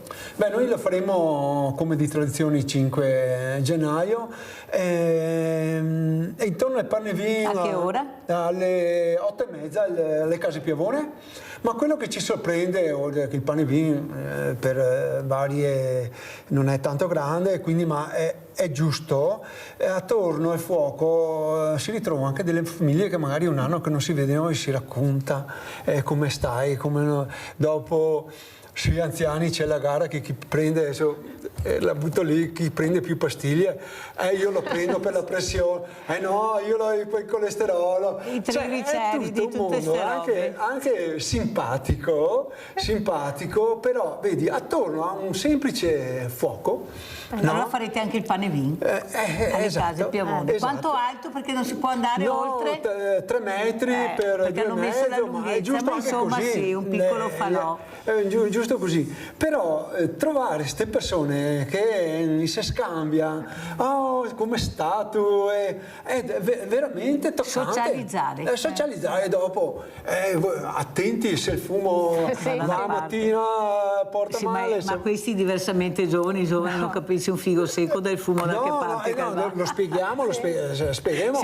Dopo il prossimo anno che diciamo, mi raccomando, se sto anno che avevi visto che il fumo non porta bene, il prossimo anno vieni qua, raccontami se è vero o no, ecco. Però attorno alle cose semplici forse si riscopre tanta più umanità, semplicità, insomma, che no, magari è una per carità, giusto un giro per i negozi, perché magari dopo non si parla, ma se si orienta solamente per ecco. Certo. Raffaella, che saluto fai, che augurio fai? Fra poco sarà il nuovo anno, prego. Allora, intanto ringrazio tutti, la famiglia di Sveglia Veneti e la grande famiglia che c'è con Mirella, dietro Mirella e in parte a Mirella. Senza di voi il nostro sorriso non ci sarebbe. Auguro a tutti un anno nuovo di meno solitudine e più insieme con gli altri. Brava. Esatto. Ivano, che saluto dai? Mi verso con un proverbio che è proprio l'augurio che i bambini andava per le case, che è buon anno, auguri de panno, auguri d'argento, deme la buona man che mi vo via contento. Ecco, questo è l'augurio del 2026 dal gruppo folcloristico e ringraziamo Rete Veneta per l'opportunità che ogni tanto ci dà per far vedere i nostri usi e costumi. Grazie davvero Mirella, grazie a tutti. Grazie Ivano Camarin, presidente gruppo folcloristico trevigiano, grazie a Raffaella Bugiol, mamma di Lisa, la lingua dei segni, questa lingua importante che speriamo che nel 2026 veramente riesca a entrare nelle scuole, perché sarà una lingua fondamentale anche per tutta la comunità, perché ci può salvare da tante situazioni anche imbarazzanti. Grazie, adesso andiamo a vedere l'assegno di Mirella, che è il vostro assegno. Siamo nella sede del Media Nord-Est, Antena 3 Rete Veneta, sta arrivando Antonello, eccolo qua, ciao Antonello, piano, andiamo. Allora, Antonello, voi l'avete visto lunedì sera ai Veneti Schiacciati, non ha parlato molto, è arrivato verso la fine della serata e della puntata e ha chiesto una cosa: aiutami Mirella. E Mirella come faceva a non aiutarlo? Ho chiamato il sindaco Marco Della Pietra, ho parlato con i servizi sociali, perciò sanno benissimo che questa mattina noi ti daremo questo aiuto che a te serve tantissimo, perché cercheremo di rimetterti in piedi, anche se stampè, però cercheremo di rimetterti in piedi. Allora, spieghiamo un po', Antonello, la tua storia che non siamo riusciti a spiegare lunedì sera perché i tempi hanno ristretto. La mia storia è semplice, mi sono trovato in questa situazione causa una caduta che ho avuto ad aprile 2019. E da lì è partita tutta un'infezione che mi ha rovinato tutto il muscolo della gamba, il diabete ha contribuito a peggiorare la situazione, in più c'è la prostata, che ho un catetere vescicale attaccato tutto il giorno e mi sono trovato senza niente, senza soldi, senza niente, completamente a zero. Tu lavoravi, non avevi nessun problema prima di questo? Io lavoravo, ero in cassa integrazione disoccupato perché la ditta aveva chiuso. Avevo trovato un lavoro da andare in Germania per lavorare, però quando sono arrivato lì la gamba non rispondeva più, sono dovuto tornare a casa di corsa e farmi ricoverare. Al posto di prendere la corriera per tornare a Venezia ho preso l'ambulanza per andare in ospedale e da lì è cominciato tutto il calvario. 40 giorni di ospedale a Milano, 15 giorni in malattie infettive a Treviso, 15 giorni in riabilitazione a Treviso e i 40 giorni a Milano li ho passati tutti da solo perché non avendo parenti né nessuno che poteva venirmi a trovare, ero solo come un cane, solo. Allora, io ho parlato con il sindaco e tu hai ammesso che ti sta cercando di dare una mano con il servizio anche a domicilio di pasti, ecco la borsa ogni 15-20 giorni, qualcosa arriva, però a te non basta, giustamente non lavorando, non avendo nessuna entrata, adesso stiamo facendo anche le carte per vedere questo reddito di cittadinanza, però adesso ci vogliono i soldi sia per curarti che per pagare le bollette, l'energia, perché sta arrivando anche il freddo. Ecco, devi fare dei passaggi che io ti darò una mano con la grande famiglia di Rete Veneta, perché il sindaco mi ha detto che è d'accordo su questo aiuto. Allora, questo è l'assegno della grande famiglia di Rete Veneta. Io vi ringrazio molto di questo assegno e pagherò tutto quello che c'è da pagare, perché bisogna sistemare tutte quante le bollette e tutto quanto. Questo assegno verrà monitorato, tutte le pezze giustificative verranno portate dal sindaco e dai servizi sociali, in maniera che così sappiamo, perché è anche giusto, perché sono i soldi anche di anziani che si privano di 5-10 euro per aiutare voi, ma io sono sicura che Antonello se lo merita. Mi ha raccontato questa storia di solitudine, di abbandono totale in questo enorme ospedale a Milano, dove non aveva neanche da cambiarsi perché nessuno portava qualcosa. Poi per fortuna i servizi sociali si sono attivati, sono andati a prenderlo ed è ritornato qui a Treviso, però adesso non basta, la storia continua.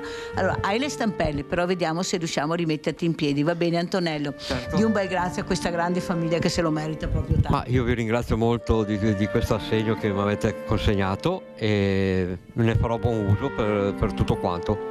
Ne farò buon uso di tutto. Cercherò di rimettermi in piedi, sarà una cosa lunga perché la terapia è un po' lunga da fare e vediamo un po' di rimetterci in piedi e riprendere il lavoro, perché a me basta solo un lavoro, qualsiasi lavoro sia, per me mi va bene tutto quanto. Sono disposto a fare il manovale, il passacarte, fotocopiare. Intanto è meglio che te rimetti in piedi, perché con i stampelli non sai che te posso fare tanti lavori. Dopodiché vedremo. Io vi saluto, vi ringrazio ancora una volta per questo aiuto, un Veneto che speriamo di rimettere in piedi. Ciao, alla prossima.